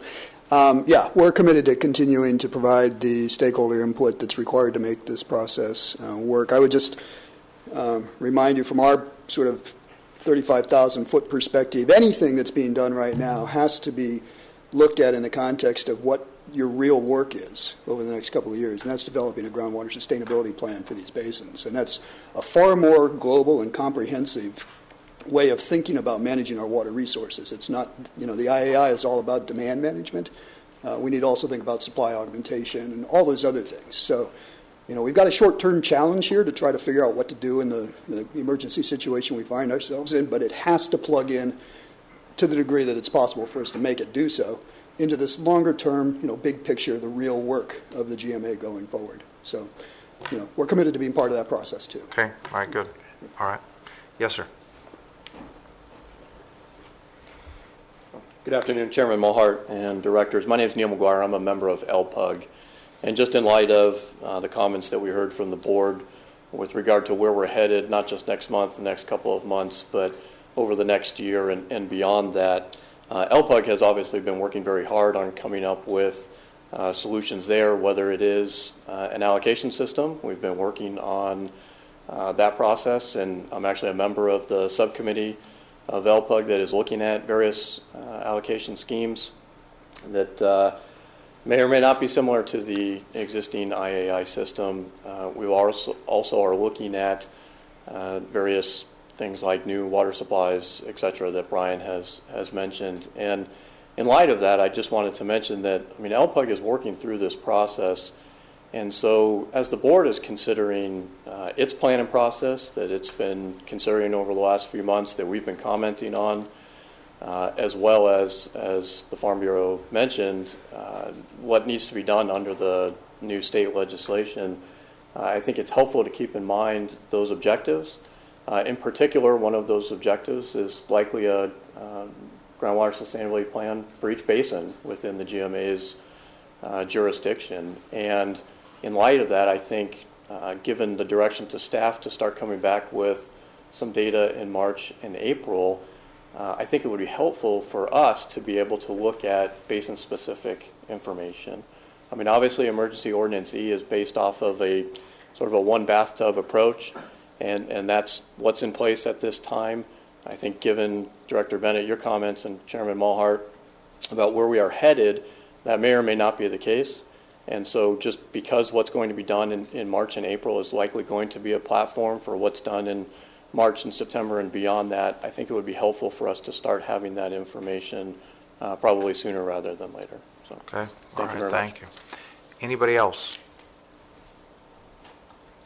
Okay. Rick, anything else on this? Do you guys, staff, have their marching orders on this? Yes, we do. Okay. All right. Let's go to, do we have a, we don't have to take a roll call vote on just giving staff direction, do we? We shouldn't have no, to. No, but I would move to receive and file. Okay. Motion to receive and file? So moved. And a second? Okay. And a roll call on that since it's an action item? Chair Mulhart? Yes. Director Andrews? Yes. Director Bennett? Director West? Yes. Director Borchard? Yes. Okay, let's go to item number 8.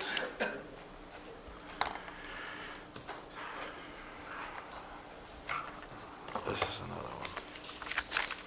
Okay, Rick, item. Jessica, can you pull up the item number 8?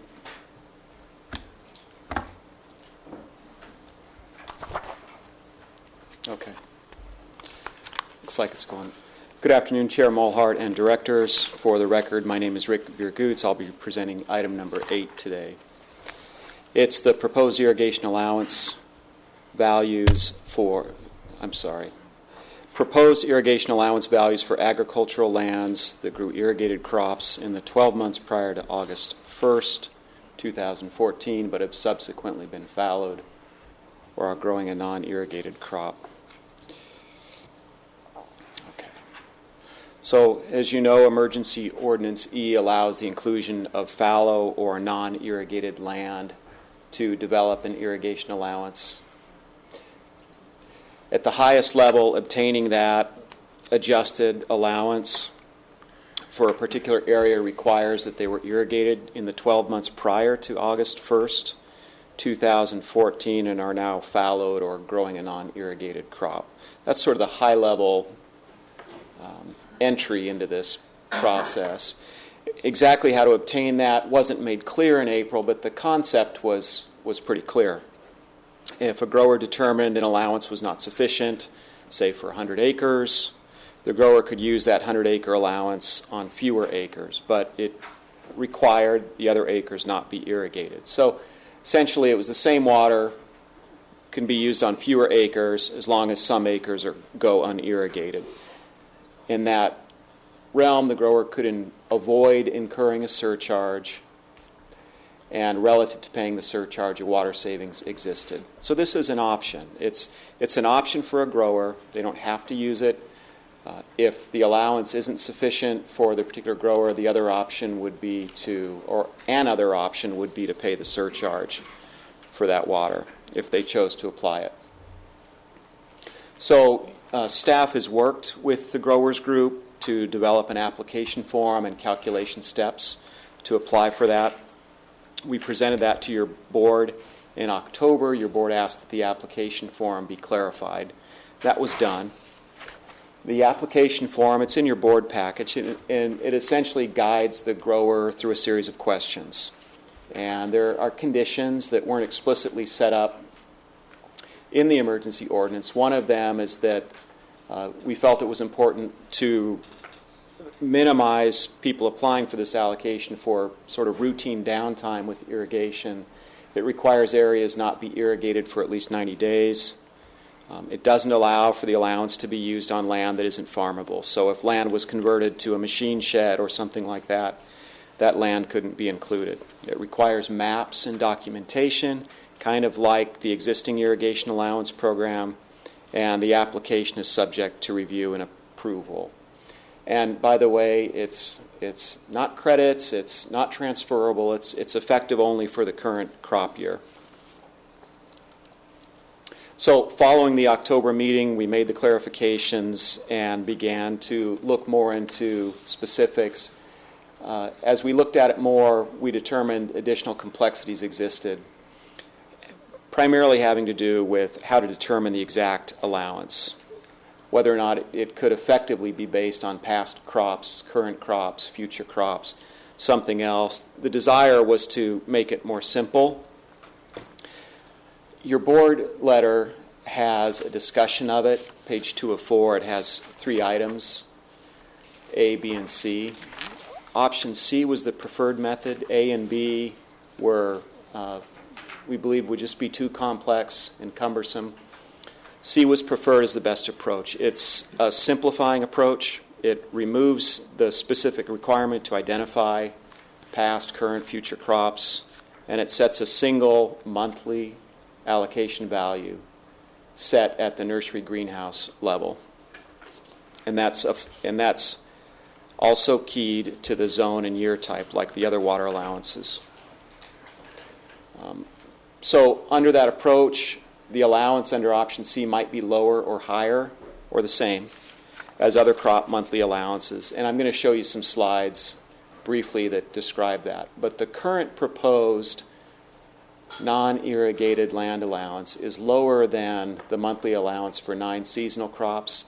If it were reduced by another 10%, it would be lower than an additional 7 crops. So what I'm going to show you is a chart where a grower would use this process. In this example, the grower will see the effect, and your board will see the effect, of having a 0.19 acre-foot per acre month non-irrigated land allowance or a 0.29 acre-foot non-irrigated land allowance. Both cases, the grower determines that the irrigation allowance is 30% too low. So in this example, what you're going to see is the blue bars are the amount of water that would be extracted if the allowance is 30% too low. And so those blue bars represent pumping and surcharge. The orange represents you can just call it the regular irrigation allowance without taking into account fallowed land or non-irrigated land. And then the gray bars represent how the non-irrigated land allowance would affect the overall water allowance.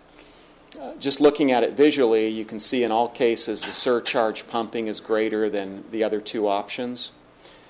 The other thing I'll point out is, and I mentioned this in the staff report, that in some cases the non-irrigated land allowance could be a lot higher than some of the immature citrus crops. Here, even this lower value is higher than this immature citrus crop. Information discussions with the growers group suggest that fallowing these immature citrus crops is probably not going to be a significant factor. As we move over, what you see, this 0.19 allowance, if it were used with avocados, greater than 70% ground shading, nursery raspberries, and sod, it would all be a little bit less water than what they would otherwise get. That may affect the grower's decision to use that. I expect it will. But the grower would have this choice.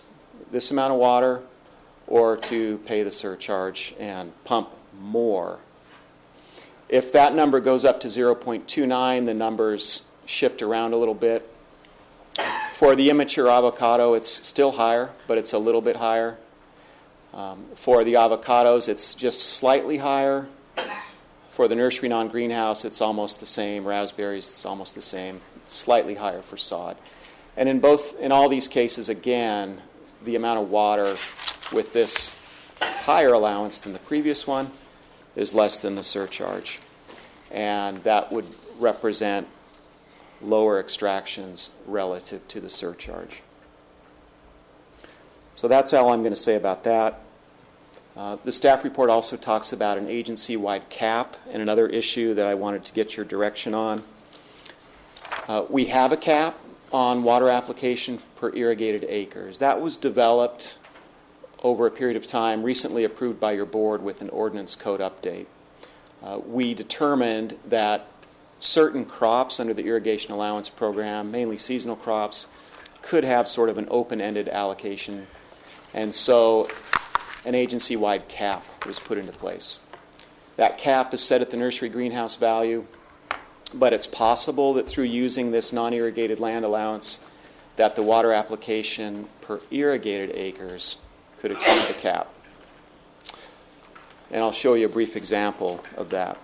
And really the question is, if it exceeds the cap, are we going to assess a surcharge or will we give them credit for taking the land out of production? But here's the example.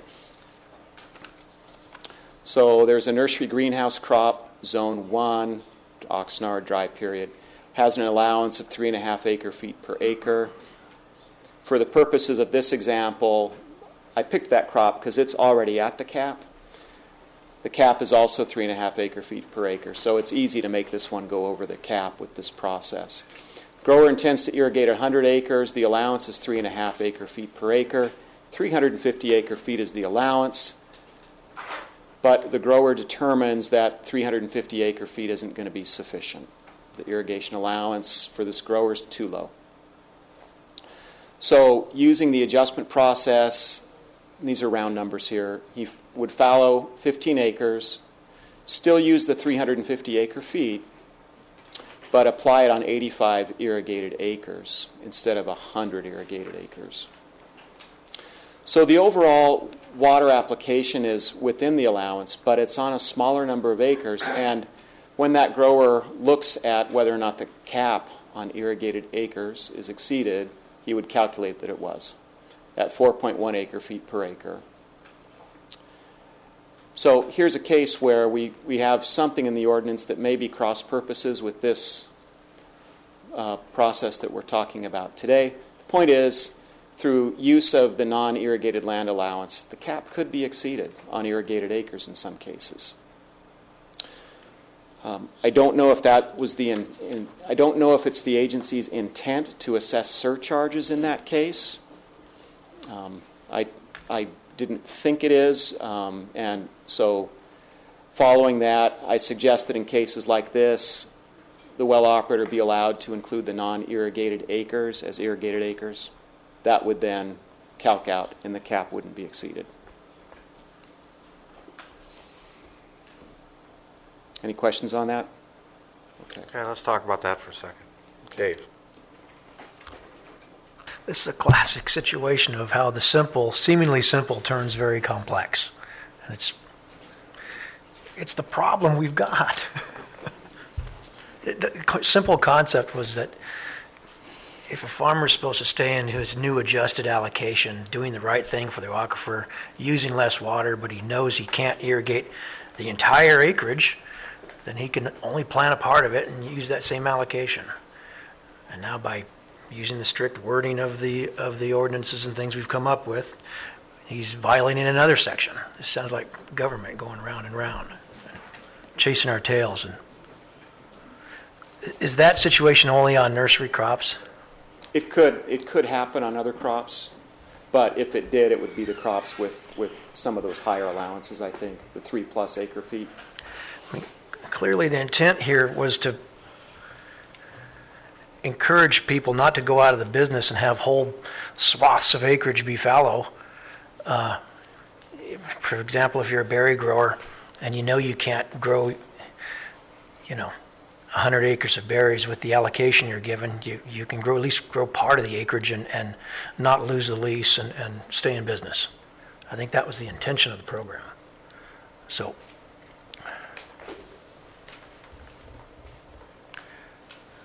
what's the simple fix? Well, I think it's important that we, and I appreciate the number of folks that have commented that all our basins should not be managed exactly the same way. They need to be managed based on their unique characteristics. I accept that premise. So my generic statement is, in the macro, whether it's the county, the state, the western U.S., in the macro, too much demand is chasing too little supply. And we got to figure out a way of ratcheting it down. The whole purpose of Emergency Ordinance E was to begin that ratcheting down process. That was the whole purpose. And we may find out come April that we didn't meet that objective because of a variety of reasons. One, growers may have elected to pay surcharges in lieu of ratcheting down. We don't want the money. We need to protect the aquifer, and we need to ratchet it down. So our strategy of just running penalties up may or may not work in that case. The case you just described is a grower uses 350 acre-feet of water, and as long as he doesn't exceed the 350 acre-feet of water and he cuts back in his acreage, the truth of the matter is he's still using 350 acre-feet of water. If his neighbor has figured out a way to take that 350 acre-feet of water and cut it down to a 300 acre-foot usage by whatever means or methods, he's actually saving the water that we really, that's the intent of the agency, is to save that water, to bring the system into balance. That is the mandate that a sustainable groundwater agency is chartered with, and that's what we accepted that responsibility for our area. So how do we bridge that gap? If you're farming 100 acres and you reduce your acreage, but you still use the same water, when you divide it into smaller acreage, your per usage of acreage goes up, and bingo, you're in the dilemma that Dave had talked about. Just a minute, though. That logic is not quite right, because the 350 that Rick is talking about is the already adjusted new allocation. It's already adjusted down.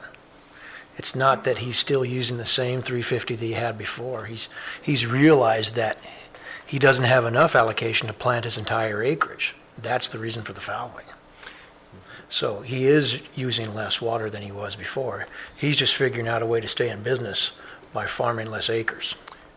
Take that same problem, though, and let's go out a couple of years, or even 8 months. The Ag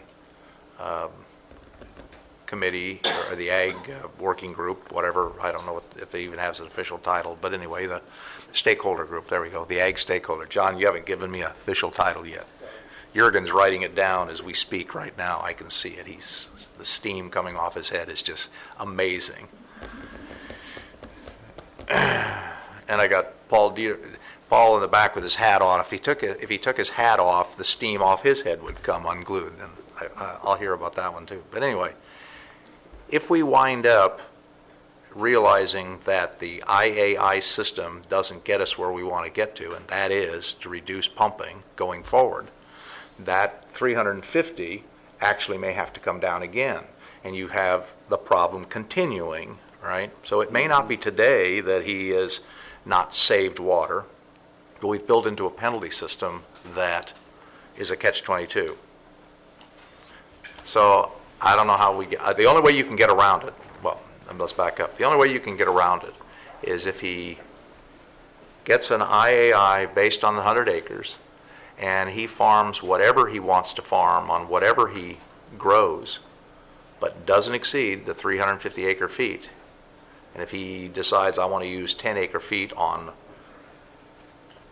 15 acres, knock yourself out. Is that what we're saying? Right? Is that what we're saying?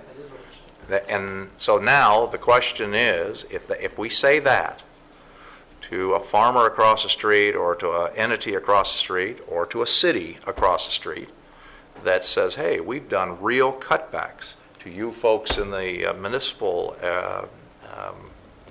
area, we've done real cutbacks. I mean, real numbers have come down. The ag community is not doing their fair share. Yes, they're growing smaller crops, but the reality is whether you grow a small crop or a big crop, if the same water usage is the same, have they done their fair share? But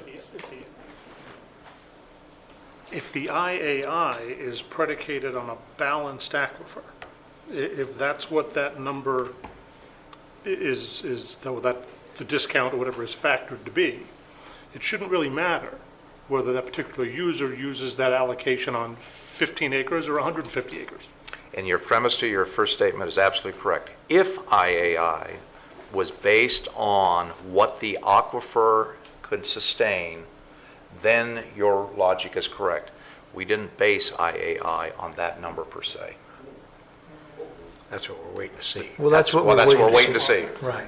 Where our goal is to get it to that number, but we don't know if it's We that initially number. thought we figured that. We thought we figured it out based on that. Percentages to get us to that point. We don't know if we've gotten there. Director Mulhart? If I could, I'm going to try to summarize what I think. We don't know in the long run whether IAI is going to work, and I'm not suggesting that by saying this that, hey, this is what I want. But at least for the short term, if staff is saying, do we really want to put somebody in a penalty position because they use 4.1 on 85 acres when they were supposed to use less than 4, they were supposed to use 3.5 on 100 acres.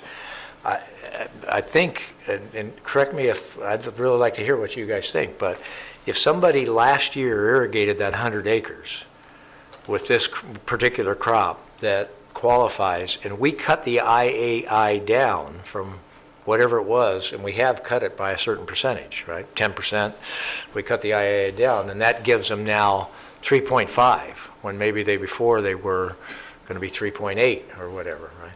We cut them down to 3.5, and they had irrigated 100 acres last year, and now they decide to irrigate 85 acres because they can't grow a crop, they can't grow the 100 acres at that with that amount of water, but they can grow 85, as you said.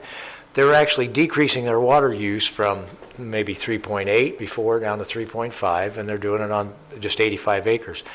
My own initial sense is I don't want to penalize somebody in that situation. But what I don't know is how to have somebody say, well, I own 150 acres. I've traditionally been irrigating 100, but now I want an IAI for 150 acres because I'm going to quote fallow 50 acres, so I don't know where we go with that and address. So I don't want somebody to game the system, but if somebody actually applies the system properly and fallows land that was irrigated, then that would be a decrease in the amount of water pumped. If that's the case, I wouldn't want to penalize them, but I'm not trying to come up with a procedure. I'm just trying to conceptually say, is that where we want to be? I think that's where we want to be, but tell me if you disagree. I think the program contemplates that because isn't there a time limit that the land must have been irrigated within, was it 9 months, 12 months prior to the program? It requires that it would have been irrigated in the previous 12 months. So Supervisor Bennett, in your example, you mentioned 150 acres, but the grower only irrigated 100. And so in that case, the grower would apply, staff through that process would say, you can't get a fallow allocation for the 150. Okay, so that solves that problem. Okay. So that part's, I think we've got that buttoned up. I agree with Director Bennett. I don't want to penalize somebody who's trying to stay in business, trying to save water, and trying to live within his allocation. Just because he fallowed 15 acres Absolutely. that he had irrigated. Yeah, it's a math problem from a different ordinance. Robert. Try to shut up. Yeah, Try I to know. hold my mouth. You're getting to be just like Rob Saperstein, and he's Robert not here. Ronio, Crestview Mutual Water Company. First off, I think it's interesting here that we're talking about a series of crops and irrigation allocations here that we're talking about that are 2 to 3.5 times greater than what the yield is of the basin, and we're trying to get to sustainability here. I know I'm going to get some bad looks when I say this, but maybe those crops can't be grown with what the available supply is, or that a new source of water needs to be developed. Until then, how can we keep robbing the basin? We're in overdraft. Your job is to get us in line. And maybe those crops can't be here anymore. And you need to stick to a hard line here in order to force that change. Second of all, I'm sorry, this is an allocation system that's broke, and this is what we're dealing with in the Las Posas Basin. We have an idea about how to go about setting up a new allocation plan, and we're working to get towards it. That makes all of this moot. We need your help in order for us to be able to move that forward. We're wasting valuable time on this issue that we know is broke. Well, let me on this last one. I absolutely appreciate that the Elpug area is coming up with a system in their area. Wonderful. And we've mapped out in the April time frame that we want all this information to come through us via the March, April, so we can compare the new process against the reality of what we have. So I think we're not delaying the process. Rather than wasting time beating it up again in March, we're going to do it in April, and we've telegraphed very clearly that we want that input. So that's a process we've put in place. And I think the consensus that I'm hearing from the ag group that's working on this issue is there's a sense that the IAI won't get us where we want to be for a variety of reasons. So I'm not hearing people tell me in my ear that, oh, that IAI is perfect. We got to go through a transition, and that transition out of the IAI, either modified or replaced, however, is exactly what Steve was asking for. And to me, it's one of the linchpins of getting out of the emergency ordinance E process. And that's the motivation to keep doing what we're doing. So I think your comments are fine. And I think April is the time frame we're going to take a look at it. So bring it on in April. Thank you. Okay. Anybody else on that? Carolyn? Robert brings up a good point, and he's theoretically he could be correct. We might get to a point. Let's just say that IAI is determined to be the best way to go about this. And I'd remind everybody that, this was discussed around and around and around, and it was kind of come up amongst a bunch of stakeholders in the ag business that this was a way to evenly distribute the cuts. But it may be so that certain crops become unfarmable in this area. We don't know that yet. But to make comparisons of these per acre number, this is really, it's a theoretical exercise right now about, what allocation cuts, what farmers can do to stay within their new allocations, their cut allocations, and still perhaps grow the crops that they decided to grow when they leased that ground at $5,000 an acre. So we've got economics in play here, and it's all going to shake out with the cost of water and everything else. But in the meantime, the concept with this was to allow people to make those adjustments, ultimately make those transitions based on a business decision, not on just an agency whacking off the water. Okay. Carol wants to speak. Chairman Mulhart, Board, Carol Schoen, Zone Water. What I'm concerned about is that we're talking about rules here for a program that started August 1st. It's going to end July 31st. People don't know even how to report at this point. It's concerning. Here's part of how they've got to fill out their paperwork, and we haven't told them, and we're almost all the way through the reporting cycle, more than halfway. It's not fair. So I think that going forward, if we're looking to change things, when we started this program and everybody came in to say we need to know for certain what we can plan on for our leases, for the plants we're ordering, for the crops, giving them some certainty that this is what's going to be in place from this period to this period, and by the way, you can fallow. That was one of the criteria for it. Everybody heard it. We can't rip that out now. I don't think it's fair, talking about fairness. If you want to do that for 2 years down the line, that's fine. But we've given some certainty to all of the ag community that this is how the reporting's going to be. It's not right to start changing it. Now, it got really complicated, and that grower committee group has worked on this umpteen hours and come up with this solution with Rick, that this is probably the easiest way to get through. Can we just get through a cycle? You know, you're looking to have everybody get the reporting in on time. We don't even know how many people we've got to hire to fill out all the reports if we're going to keep making it more complicated. But if Carol, It's just, this okay, is well, hold on, not Carol. good. No, I understand that, but if you follow Dave's logic, that if a person is within their, if they fallow ground and stay within their usage, they don't fall into this category of now at 4.1 instead of. If we solve that dilemma, we've actually simplified the reporting process. Exactly. We're not penalizing anybody. He's brought to us an issue. Rick has now told us we have a flaw in our logic. If we fix that flaw, we haven't complicated it. We've simplified it. That's right. So I would really like to. So you're in support of Rick's recommendation? I am very much in support of what the committee came up with Rick. Let's just get this simplified. People need to know the rules on how they're going to report in a matter of months. You want those reports in on time in August and September.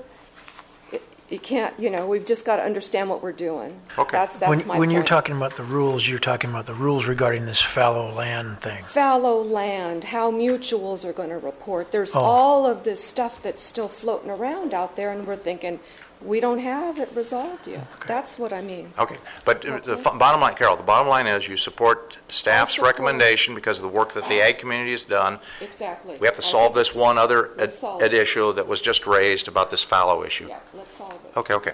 All right. Anybody else on this? Jurgen, I knew you couldn't stay away. Just going to try to simplify it. Jurgen Gramco, Oxnard farmer. All you really need to do is say that the cap doesn't apply when you're dealing with fallowed land as part of your calculation, which is essentially what Rick is saying here in the end. When you do your final calculation, it says, this is the amount of water I used, and these are the amount of acres it applies to, and this is my irrigation allowance. It will come out to, if you're fallowing land, it will come out less than it would have otherwise. And whether you come out at the cap or not per acre is essentially irrelevant because the cap was arbitrary.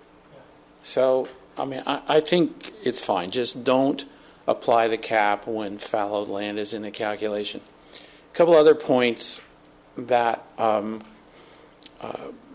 struck me is that 90 days, a 90-day minimum to fallow land is a long time. If what you're doing is, see, normally what most of us do is we try to keep that land active all the time. I mean, we're paying rent on it all the time, and so we want to get a productive return. And if we can, we go right back on it after a crop is finished. If we're going to fallow it, what we'll probably do is more strategically try to plan those crops and say, well, all right, I'm not going to farm just for the sake of getting back rent. I'm going to farm because I don't have enough water to just keep rotating, but I may take it out of rotation for 45 days and then put in a different crop that gets me into a different market window that perhaps has a higher risk-reward ratio. So it's just 90 days is a long time. And then you go to 91 days, and now you get fallow credit for all 90 days. I would say, a 30-day window for not counting would be pretty consistent with, the aggressive level of farming. 45 days would be a little bit on the long side. 90 days is really long from where I sit. And then the other issue is it has to have been farmed within the last 12 months. I get the underlying thinking there that you don't want somebody to pull in land that's really marginal, hasn't been farmed before. But the flip side of that same coin is that if you have been farming land for a long time and some of it is marginal, then what you would do is fallow the marginal ground permanently so that you could have water for the more productive ground. So forcing you to go back on that marginal ground so that you can get that 12-month clock rolling each time, is kind of having to game the system unnecessarily. But having said all that, and knowing that we have bigger fish to fry and larger issues to deal with, I'd let the 12-month deal go. But I think 90 days is too long from the standpoint of a fallowing period. Do you support or oppose staff's recommendation here that we have in front of us? I would support it. I think it's. And I'm just curious, does anybody oppose staff's recommendation here in front of us? Okay. The only comment I'm hearing is they're concerned about this triggering into a higher cap. Jurgen's recommendation that if the ground is fallowed, then the cap doesn't apply because it's taken care of in the very fact that you had to fallow the ground, the window that we've talked about. Does that work? Yeah, I think the math works fine if the fallowed ground is just included as irrigated acres. That will solve it. And that is your recommendation? That's my recommendation. That was their recommendation. Okay. All right. Any other comment? So if we adopt your recommendation the way it is, that fallowed ground will be included in the calculation so we don't trigger this cap problem, right? So we've solved that problem. It's not going to apply. It's not.